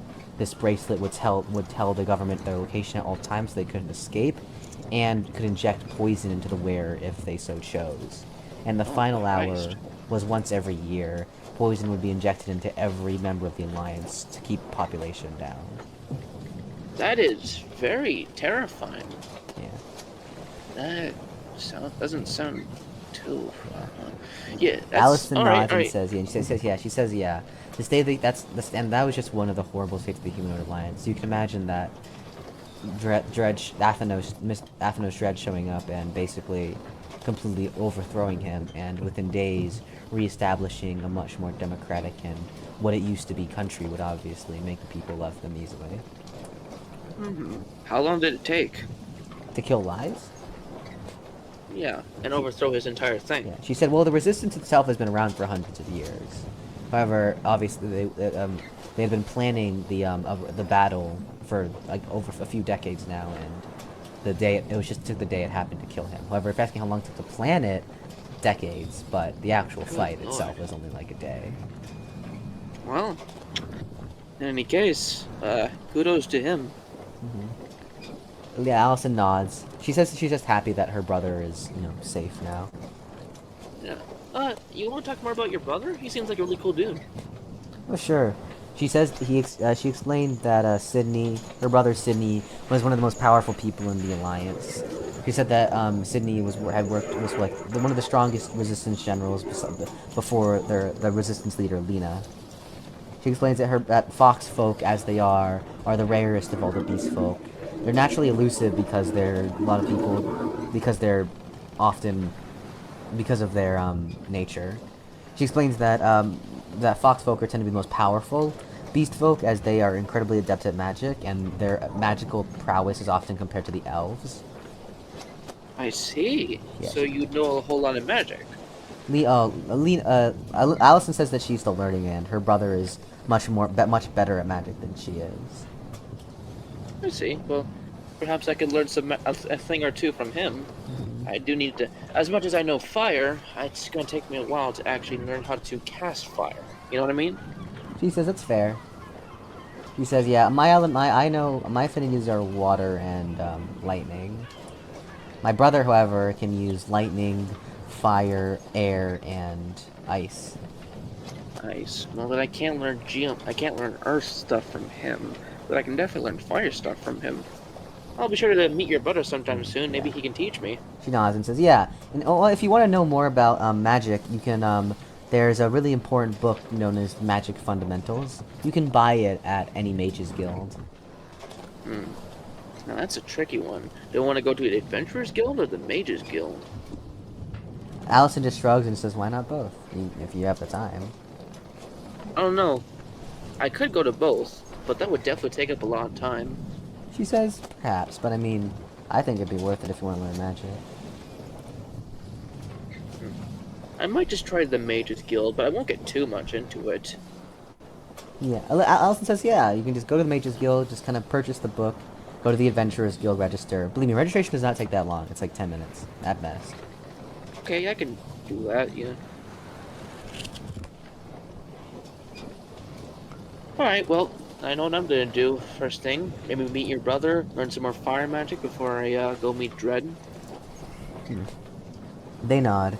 Allison asks, by the way, you never exactly, like, really told me, how exactly you knew the president. Oh, the receptionist over at the cathedral told me. If that's useful. Uh-huh. She kind of assumes that you don't really want to explain. Just kind of shrugs, and you continue to talk. You talk until around 11, and she says that before lunch she has to go do some things, and so she'll see you at lunch. Okay, see you at lunch then. See ya. She heads she heads Oliver. downstairs to her cabin. Well, alright, well, in that case, what to do now? I wanna try and, I wanna see what I can possibly do, you know? Uh-huh. What can I do around this place? Maybe I can try and, maybe I can try and ask for, maybe I can try and ask to see if I can help some people out for a couple of cash. Who knows what my fire can do? Uh-huh. You decide to walk around asking some of the sailors if you can help with anything. One of the sailors, you talk around, some of the sailors say they don't really have much for you. However, you talk to one sailor, and he kind of looks at you, recognizing your, like, particular appearance, and he asks if you'd like to help in the kitchen, helping with cooking because of your fire ability. Oh, yeah, I could totally do that. Yeah, I can totally help with that. Lunch is sometime soon, yeah, right? Yeah, he nods and says that the chefs are currently preparing it. Alright, I'll go over there and help him out. A little bit of stoking the fire couldn't hurt too much. Of course, I want... Oh, alright, I'm gonna go talk to those, I'm gonna go talk to the chefs. You head downstairs to the kitchen and enter the kitchen area. The chefs greet you and you explain the situation to them. Alright, so, you guys need help with the whole cooking thing? Well, I can stoke the fire, because, lo and behold, I got fire powers. Yeah. They say that with their limited space, it's difficult to get a good flame going, and so they say that if you can, like, properly heat the ovens, it would help. Well, not ovens, but heat the stoves, it would help a lot. I can do that. I You want go- to live in the yeah. oven, though. I'm kidding. You go up to, like, the stove tops, and essentially they're heated by campfires, and you essentially just punch the campfires, and the wood immediately Or starts to just li- blaze much Or more. just lightly tap them or something. You tap him, and the blaze increases. You help the chefs through the hour, and they thank you for your assistance, in helping them stoke the flames. You get, let's say, 2 gold coins for your service. 2 gold coins. Thank you very much. It is always a great honor to help out people in need. They thank you and say that you can get first serve for lunch if you'd like. Oh, yeah, thank you very much. What is for dinner? What is for lunch anyway? I wasn't paying attention. Yeah. They say it's a fish. Oh, fish. Okay. Grab a plate of fish and what appears to be salad and coleslaw, and glass of water. Water. Yeah. You eat up, and as you saw, more like as you sit down to eat, Allison joins you at the table. She said that she said that she heard. Austin, you are not gonna believe what I just did. I helped the chefs out with my fire towers, and then I will get food done sooner than after. Archives is the best. She's like, I can only make out not what all half this. you said, but from what I assume that you said that you were helping the chefs with cooking. Yeah. That was it. Sorry, I had my mouth full. He says, yeah, I could tell. He says, well, it's Anyway, good how to know have you that been doing? good to know that you're helping people. She says. He said, oh, I was organizing of some things and managing some stuff. Well, that's sometimes you just gotta do that, you know. He As says, for yeah. me, You and her eat hey, lunch together and head up to the docks to do some more reading. so, are we going to finish that book or what? He says, well, I think you should be able to, before dinner at least. Yeah. Can't wait to see what happens. Essentially, yeah, you decide to continue reading.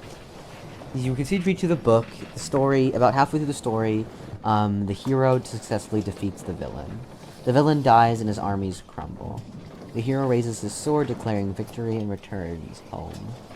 Meanwhile, as he returns home, the hero notices that things seem off, and although the villain was defeated, things don't seem to be finished. His party members tell him that they've been cautious about the king and the royal court for a while now. However, the man brushes it off. The hero brushes it off, saying that he trusts the king in their journey. They return to the court and declare victory. And at first, the king seems very supportive and very proud, and even pays them a bunch of money. Everything seems happy as the hero and his party return to a lavish mansion to enjoy, like, their spoils. However, just a few days later, they are summoned by the king once again.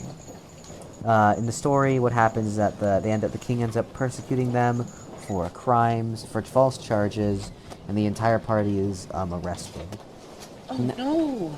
At this point, the hero is starting to realize that things aren't as they used to be. Justifiably so, their party members call out on him, saying that he needs to pay more attention and he needs to realize that this world isn't so black and white. This is really, this is really the point in the book where the hero starts to realize that he needs to, like, actually start viewing the world more grayly. Of course, recognizing that they're probably going to be sentenced to death because of the trumped-up charges, they decide to break out. With their extreme power as, the heroes, they break out quite easily and manage to escape. The king orders a bounty on their head, dead or alive. The next fourth of the story is spent of the heroes on the run, trying to figure out a way to, salvage, the reputation and to defeat the king. Over this time, the hero will discover, during this time, the hero in the story, the entire time had been spending time in lavishry, like, in beautiful homes, beautiful food, and, like, enjoying, like, the highest life society. However, because he's now a fugitive on the run, during this part of the book, he learns a lot more about what it's like as an impoverished person, and what it's like living without, like, benefit of the nobles, and he starts to realize that maybe this kingdom isn't as great as he thought it was. And over this time, he'll become less pacifistic, more ruthless, and more determined for his goal. And by the time he reaches the last part of the book, he is fully resolved to kill the king.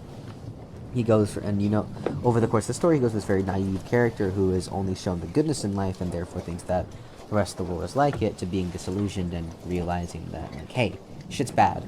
Until finally facing the king. The final part of the book is faced against the king, who has an army of powerful people beside him. The battle is long, fought, and hard. However, the hero eventually prevails because, shit.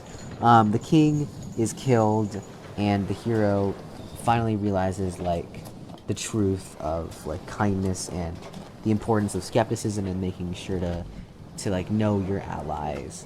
The story ends with the hero being crowned the new king and a new dawn of prosperity as he first works towards helping the impoverished people he had met along his journey. That's a very nice story. You I finish really reading. like this story. Yeah. You finish reading the book, and it's around 7. Dinner's just about to be served, and as you walk towards the dining hall, Allison kind of asks if you what you thought about the book. Yeah, I like the book. He says, "Oh, I'm glad." Yeah. As you head downstairs to grab dinner as well, you continue to talk about it. And you talk about what you like about the book while you eat. Oh, I just really like the whole plot twist at the end where the king is like, I imprison you, false charges, and all that. Mm-hmm. What was your Yeah. favorite part? Mm-hmm. She says, oh, my favorite part probably would have been like the scene where the parts where he has to, converse and interact with the impoverished. I think it's really interesting to see how his eyes are finally really pried open by the true state of the kingdom.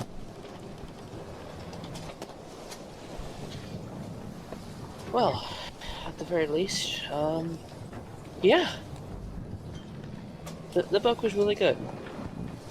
She smiles and says, I'm glad you enjoyed it. You talk for Oh, a bit before she finished eating dinner and you eventually both return to your rooms to go to sleep. Oh man, soon after this, I'm gonna be reaching the Humanoid Alliance. I'll be with you sooner or later, Dread. I promise. You head to sleep, and you head to sleep. You wake up around to the around 8, and you wake up to around 8 to the sound of Allison knocking on your door. Hold on, I'm trying to. Oh no, I actually fall off the bed. Oh, okay. Ow. Hearing Hold the sound on. of you falling off the bed, she kind of hears says, "Are you okay? I'm fine. Did you fall off the bed? Yes, You're an idiot." I know. Hold on, I'm getting to the door. I just kind of crawl over to the door, just stand back up, dust myself off, and Getting off the open floor, you open the door. She says that the captain says they'll be landing in about 30 minutes, and you should probably get ready. Yeah, okay. Let me just wake up a little bit first. Yep, alright. I'm awake. Let's get ready. Yeah. You follow her as she grabs all her things and you head up to the dock. You spend a while talking until eventually you hear the sailors saying land ho. You look across the I always wanted to hear that. you look across the deck, you look across the railing and see land approaching. Oh, it really is Lanto. Yeah. Should have expected that. After another 10 minutes, the boat slowly docks in the southeastern city of the Humanoid Alliance, Carson City. As the moment the ladders derail, everyone begins to head off the boat. Finally off, you feel relieved to be on solid land again, as you Oh, fine. Oh, I'm getting land sick. Ugh. I'm fine. She looks at That you and says, "I don't." obsidian She ball looks at never you and says, happened. "I don't think land sick is a thing, Mule." Well, you know how you've been on sea for like so long, and when you finally reach land, you're not used to it being so still. Yeah, it's that. She shakes her head and says, "No, not particularly." Okay, well, I guess it's different for everyone, you know? She says, "Sure." After you finish throwing up, you head over. She says that since it's still early, they can. She says that I think the best plan is to just immediately buy a carriage to the Humanoid Alliance. Okay, yeah. How much does it cost?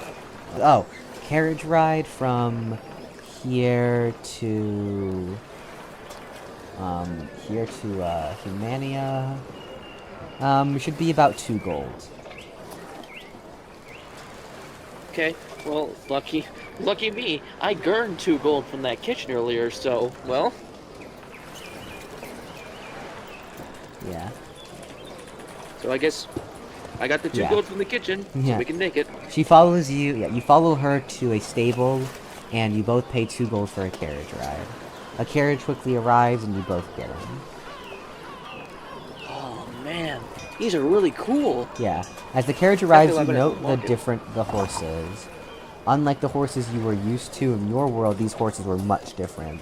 Their hair was black, and their manes and tail were like a deep purple. Their hooves were like almost gold, and they had 6 legs. They have no eyes, actually. However, you note that they could still see perfectly fine. This is Interesting. She asks if you've never seen a Natar before. No, not at all. They're interesting. She says, yeah, they're animals that are basically used as they drive the carriages in their vehicles across the world. Yeah. All right. Then in any case, shall we? Yeah, you both step inside the carriage. She says that the trip to Humania should take about 8 hours. 8 hours. Oh, more waiting. All right, let's go. She sighs and says, yeah, it's not fun, but you know, what are you gonna do? God, reading your memories is a fucking headache. Oh my god. There's so many fucking fonts. Jesus Christ. I have no regrets. Jesus. Oh my god. Holy shit. Why is there so many... You have a problem. I don't have a problem. I have a solution. That's fonts. Anyways, yeah, you head along the road and you talk with Allison along the way. So, what was life like for you? She says, before I left, this is not great. She says, my brother had been a part of the resistance for a while, so I already knew how to remove the bracelets, so I didn't have to wear one, but still. The constant danger of knowing that one wrong step could lead to your arrest or execution was terrifying. Man, Lies was such a terrible person. She says, yeah, you can say that again. Honestly, kind of an understatement. However, she says, as you look around, like, the town, as Cartoon City, as you exit it, she says, but if you look now, you'd never guess that that was the case. You look through the carriage windows and do agree that the people are smiling, happy, there are children playing, there are bustling people running about. You even admit to yourself that it's hard to believe that just a few days ago this was once a terrifying dictatorship. Yeah, jeez. She nods and says, this is what President Dredd has been doing, and which is why I think he's so beloved by his people. Gotta give it to Dredd. For a guy like him, he certainly knows how to do all this. She nods and says, I just hope my brother's alright. Actually, I haven't contacted him since the fight. I think he'll be fine. He's pretty strong. Where do you think he'd be? Said he'd be in Humania working with the others. I'm just worried. I'm just hoping he didn't get hurt during the main fight. I'm sure he's fine. He says, I hope so too. Well, either way, I'm gonna go take this moment. I'm gonna pass the time by taking a quick nap. Wake me up when we're there. She says, that's fair. Yeah. 8 hours. You pass the time, and eventually, 8 hours later. as the carriage begins to slow down, Allison wakes you up. You wake up and she says, I don't really know if that was a nap, more of an actual just second sleep, but... Oh my god, where am I? Who am I? What is life? Oh. Oh, wait. She's like, is that how you always wake up? Me? Well, maybe when, like, someone wakes me up like that, you know? She said, you literally told me to. Yeah, I know. I very well... What? Are we there yet? She says, yes, we're about to arrive. Alright, perfect. Finally. After a few more minutes, the carriage slows down to a halt. You look outside, you get out of the carriage and are in awe of the city before you. It is a massive city with huge walls, tall buildings, a massive building in the center. It's like, hovers over you, and it's like the walls are in the inside and the gates are all adorned with these beautiful designs and engravings. You, like, This yeah. Yeah, Allison says she hasn't been to Humania in a while, and last time she was here, the best way to describe the city would be a living fortress. Well, it's... Now, she certainly, says, it's much prettier than she could have ever hoped. That's an understatement. This place is beautiful. Right, well... In any case, where to first? He says, well, We have some time. Well, it's in 8 hours, so it would be around 5:30. He says, "Well, if you want, we can go to the Adventurers Guild, get you registered, and then Mages Guild, or we can go to the Mages Guild, check out some magic books, or we can go ahead and schedule an appointment with the president." She says, "I'd say that we should register you first because that will also act as your official ID when in any sort of town or city." Alright, let's go register first to the Adventurers Guild, and later we can get to the Mages Guild to give me some books. You follow her and begin walking to the Adventurers Guild. As you walk through Humania, you note that this is definitely the largest congregation of different races that you've ever seen. There are countless humanoid races of every variety, walking about, mingling about, smiling and happily. Some people running around, children playing. It's a really, really happy-looking city, which only further enforces, what Allison said about, the President Dread's whole policies. You weren't kidding. This place is magnificent. I know I've been saying that a whole lot, but Allison just smiles and says, "Yeah, it's my first time back, and I'm just happy to see that things have gotten so much better." Kudos to you, Dread. Kudos. Eventually, you reach the See you anytime Adventurers. soon. Eventually, you reach the Adventurers Guild. You enter the guild, and it is, to put it simply, everything you figured an Adventurers Guild would be like. Yep, that's an Adventurers Guild, alright. There's a receptionist at the front who Adventure. appears to be taking orders and stuff and helping people. Tables on the side with some bookshelves, and you note that there's even more variety here than there was outside, with not only different races but also the same race but wearing fantastic, greatly different armor, weapons, and whatnot. Lots of adventurers, ruffians, and other people moving about. Wow, I feel naked here. Metaphorically. I feel so weak. You know what I mean? Mm-hmm. So, hey, real quick, Allison, I'm gonna go talk and get myself registered. You go do whatever. If you know what? Yeah, you head over to the front of the receptionist, and she looks at you and bows slightly and says, "Hello, sir. How can I help you today?" I bow back and go, "Hi, I'm looking to get registered into the Adventurers Guild." Yes, oh, of course. Just so you know, register for the Adventurers Guild issues an ID once you register. That ID works anywhere on the continent. However, if you go to a different continent, you will have to get a new one. There's no renewals or anything. It also acts as proof of who you are and when you go to other towns or cities. Okay, yeah, that should work. Alright, so I just need to ask you a few questions, obviously, to get your identification. Your name? Mule. M-U-L-E. Okay, gender? Male. Okay, magical affinities? Fire and earth. Is okay. Race? Lizard. Lizard folk. Okay.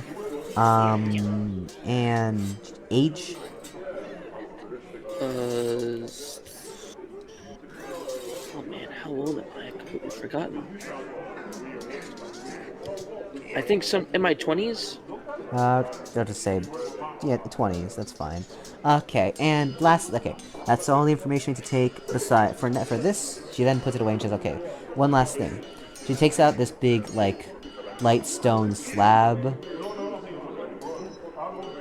Okay then. That's a big stone. Yeah, it's a big stone slab with a hand print in the center. She says, "Alright, last thing we need to do is check your skills. If you could place your hand on the stone tablet, please." Okay, I'm gonna place my hand in there and see what happens. You place your hand on the stone tablet, and it begins to glow a light blue. She says that the tablet will just show her your skills so she can write them down. As she looks over your skills, she backs up and almost yells in surprise. She's looking at the stat. She says, "You have 3 unique skills?" Yes. Is that like a? Yeah. The moment she says that, the entire guild freezes and pauses. You're ending every single person's eyes, including Allison's, are now on you.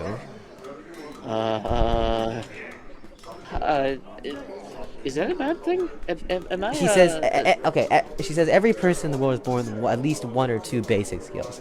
Maybe 1 in 100 is born with an advanced skill. But only like 1 in a million are born with a unique skill. And you said you're only in your 20s, and you already have 3. How? I guess I'm just naturally talented. I really don't know how to explain it. I mean, I guess I was born from a volcano, so maybe that might have something to do with it. Maybe the volcano's magical. I don't know. She says, I suppose she eventually manages to like calm herself, and is like, okay, sorry, wow, you must be really powerful. She Sure, one could say that. Yeah. She finishes filling out your card and hands you your ID. She says, make sure to hold on to this, and if you ever lose it, try to make sure to come back here quickly and we'll reissue one for free. Alright, thank you very much. Sorry about the whole, freak out. I didn't mean for that to happen. He says, no, it's not your fault. I mean, it's like you control what skills you have. I suppose you were just really lucky. Yeah, one would say that. She hands you your ID, and Lila quickly meets up with you, and says, and then says, sorry, Okay, so I know Allison. what this is gonna sound like. Allison Okay, just looks at Allison, you and says, I know looks at you and it's said, gonna- 3 unique skills! Okay, before Jesus you start, Christ, before you start, Allison, I did not know that was such a big deal around here. If I had known It's such a big- that, of course I would it have is. made it a big deal. She says that she says I've been 3 isolated unique Volcano skills my easily entire shoots life. you up into like the 95th percentile in this world. Okay, listen, I've been stuck inside of a volcano for 20 years. How was I supposed to know? I've been isolated. Am I just gonna automatically assume that that's gonna be like a big thing? Like, I haven't socialized with anyone. She just face palms and just like, oh my god. Okay, listen, so what if I have, like, I don't know, 3 unique skills? That's not too impressive. She says, yes it is! I mean, yeah, sure, it's pretty impressive, but I don't got any weapons, I don't got any armor, I don't She even have says, any true, magic but the abilities. unique skills alone, just simply having them makes you pretty powerful. Yeah, but what good are they if I don't have any good basic combat skills either? She Like, just, besides the whole other skills, I'm talking about like swords and magic. she sighs and says, you don't understand how powerful skills can be. They're like what define people's strength. Well, I guess that would explain a lot. But hey, I guess this means my reputation will get way more up, and maybe I can meet Dread. She just sighs and says, I suppose, well, let's head over to the, you want to head over to the Mages Guild first, or the, government building and just register for a meeting now? Well, I might as well get that book from the Mages Guild. Let's go over there, see how that goes. Maybe I won't get any eyes. She sighs, alright. You exit the Adventurers Guild. God, I did. The last thing I needed was a lot of eyes on me. That was spooky. I mean, I know it was because of the whole skills and everything, but yeah, you gotta admit, that was, that can be kind of choking on the air. Anyway, where's the Mages Guild? Yeah. You follow her to the Mages Guild, and eventually, yeah, you enter. The Mages Guild has the same, like architectural layout as the, the Adventurers Guild, however, it's much more, one could say, like, refined. Like, lots of bookshelves, lots of posh-looking people, etc. Yes, the smell of magic and wood. Yeah. Lots of wood. She looks at you and says, yes, so, yeah. She says, yeah. So, she says, I don't think you, she says, if I remember correctly, the, the Magic Fundamentals book was gonna cost you a bit, so she takes out her pocket and hands you 5 gold. She says, "I believe that's how much it costs." Oh, much. Okay. Let's see. The book is over there. Okay. Yeah. I'm gonna go buy this book real quick. Hey, mind if I have this book? Cool. Thank you. You head over. Yeah, you buy the book from the receptionist and you purchase Magic Fundamentals for 5 gold. Alright, thank you for the book. Have a good day. Alright, time to learn myself some fire stuff. Alright, where's the page with fire? I need to learn about the fire stuff. Allison explains to you that the Magic Fundamentals book doesn't actually contain any spells, but it does teach you how to like start even using magic to begin with. Alright, well, that's fine. She says, I've however, got you can buy a book on fire magic if you want. No, you know what? That's fine. I've got your brother to help me with fire magic, so I'm not too worried. She says, I suppose that's fair. You then head over to the government building. It's currently around 6. Eventually, you reach the as you walk towards the building, you start to feel yourself getting more and more tense, realizing that, like, as much as you think it is dread, and as much you think it'd be interesting if it was dread, at the same time, the thought that, like, it is dread also kind of low-key terrifies you. Mostly if he because... did this, Jesus Christ. Yeah. But also to you, just the thought of the fact that, like, that people you knew have also died and, like, reincarnated here to you is also, like, filling your head full of questions as well. Regardless, you eventually enter the government building. You enter and you see a merfolk at the front desk acting as a receptionist. Hi, I'd like to make an appointment, please. The merfolk who you see, his name is Merkin, says, "Oh, of course. And who would this appointment be for?" Athanos Dread. Says, Please? President Dredd. Sure, but I have to ask, what exactly do you wish to meet our president for?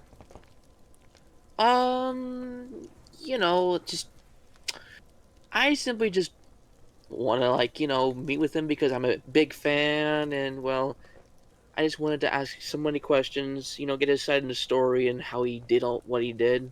I've heard about how he dealt with lies. I want to hear how he did it himself. Merkin seems to sense genuine intent from you and agrees. He says that President Dredd currently isn't here right now, and he's not quite sure when he's going to be back. However, he can write you down, and when President Dredd does come back, he can inform you of it.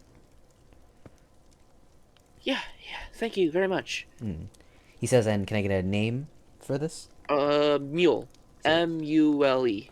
Okay, gotcha. He says, yeah, I will send someone to inform you when President Dredd comes back and is available for a meeting. Okay, thank you very much. Have a good day then. We'll see you later. Yeah. You thank him for the meeting. Yeah. And darn, I was really hoping he'd be here. I think that's an alright place to leave it off now, since Dredd will be coming. Canonically, Dredd is flying back as you enter the Humanoid Alliance, and so he will be back that night of the night you arrived. Okay. And so. So when is Dredd gonna do another session? You have to actually wait. Let me make sure I did my math right. The math must be correct.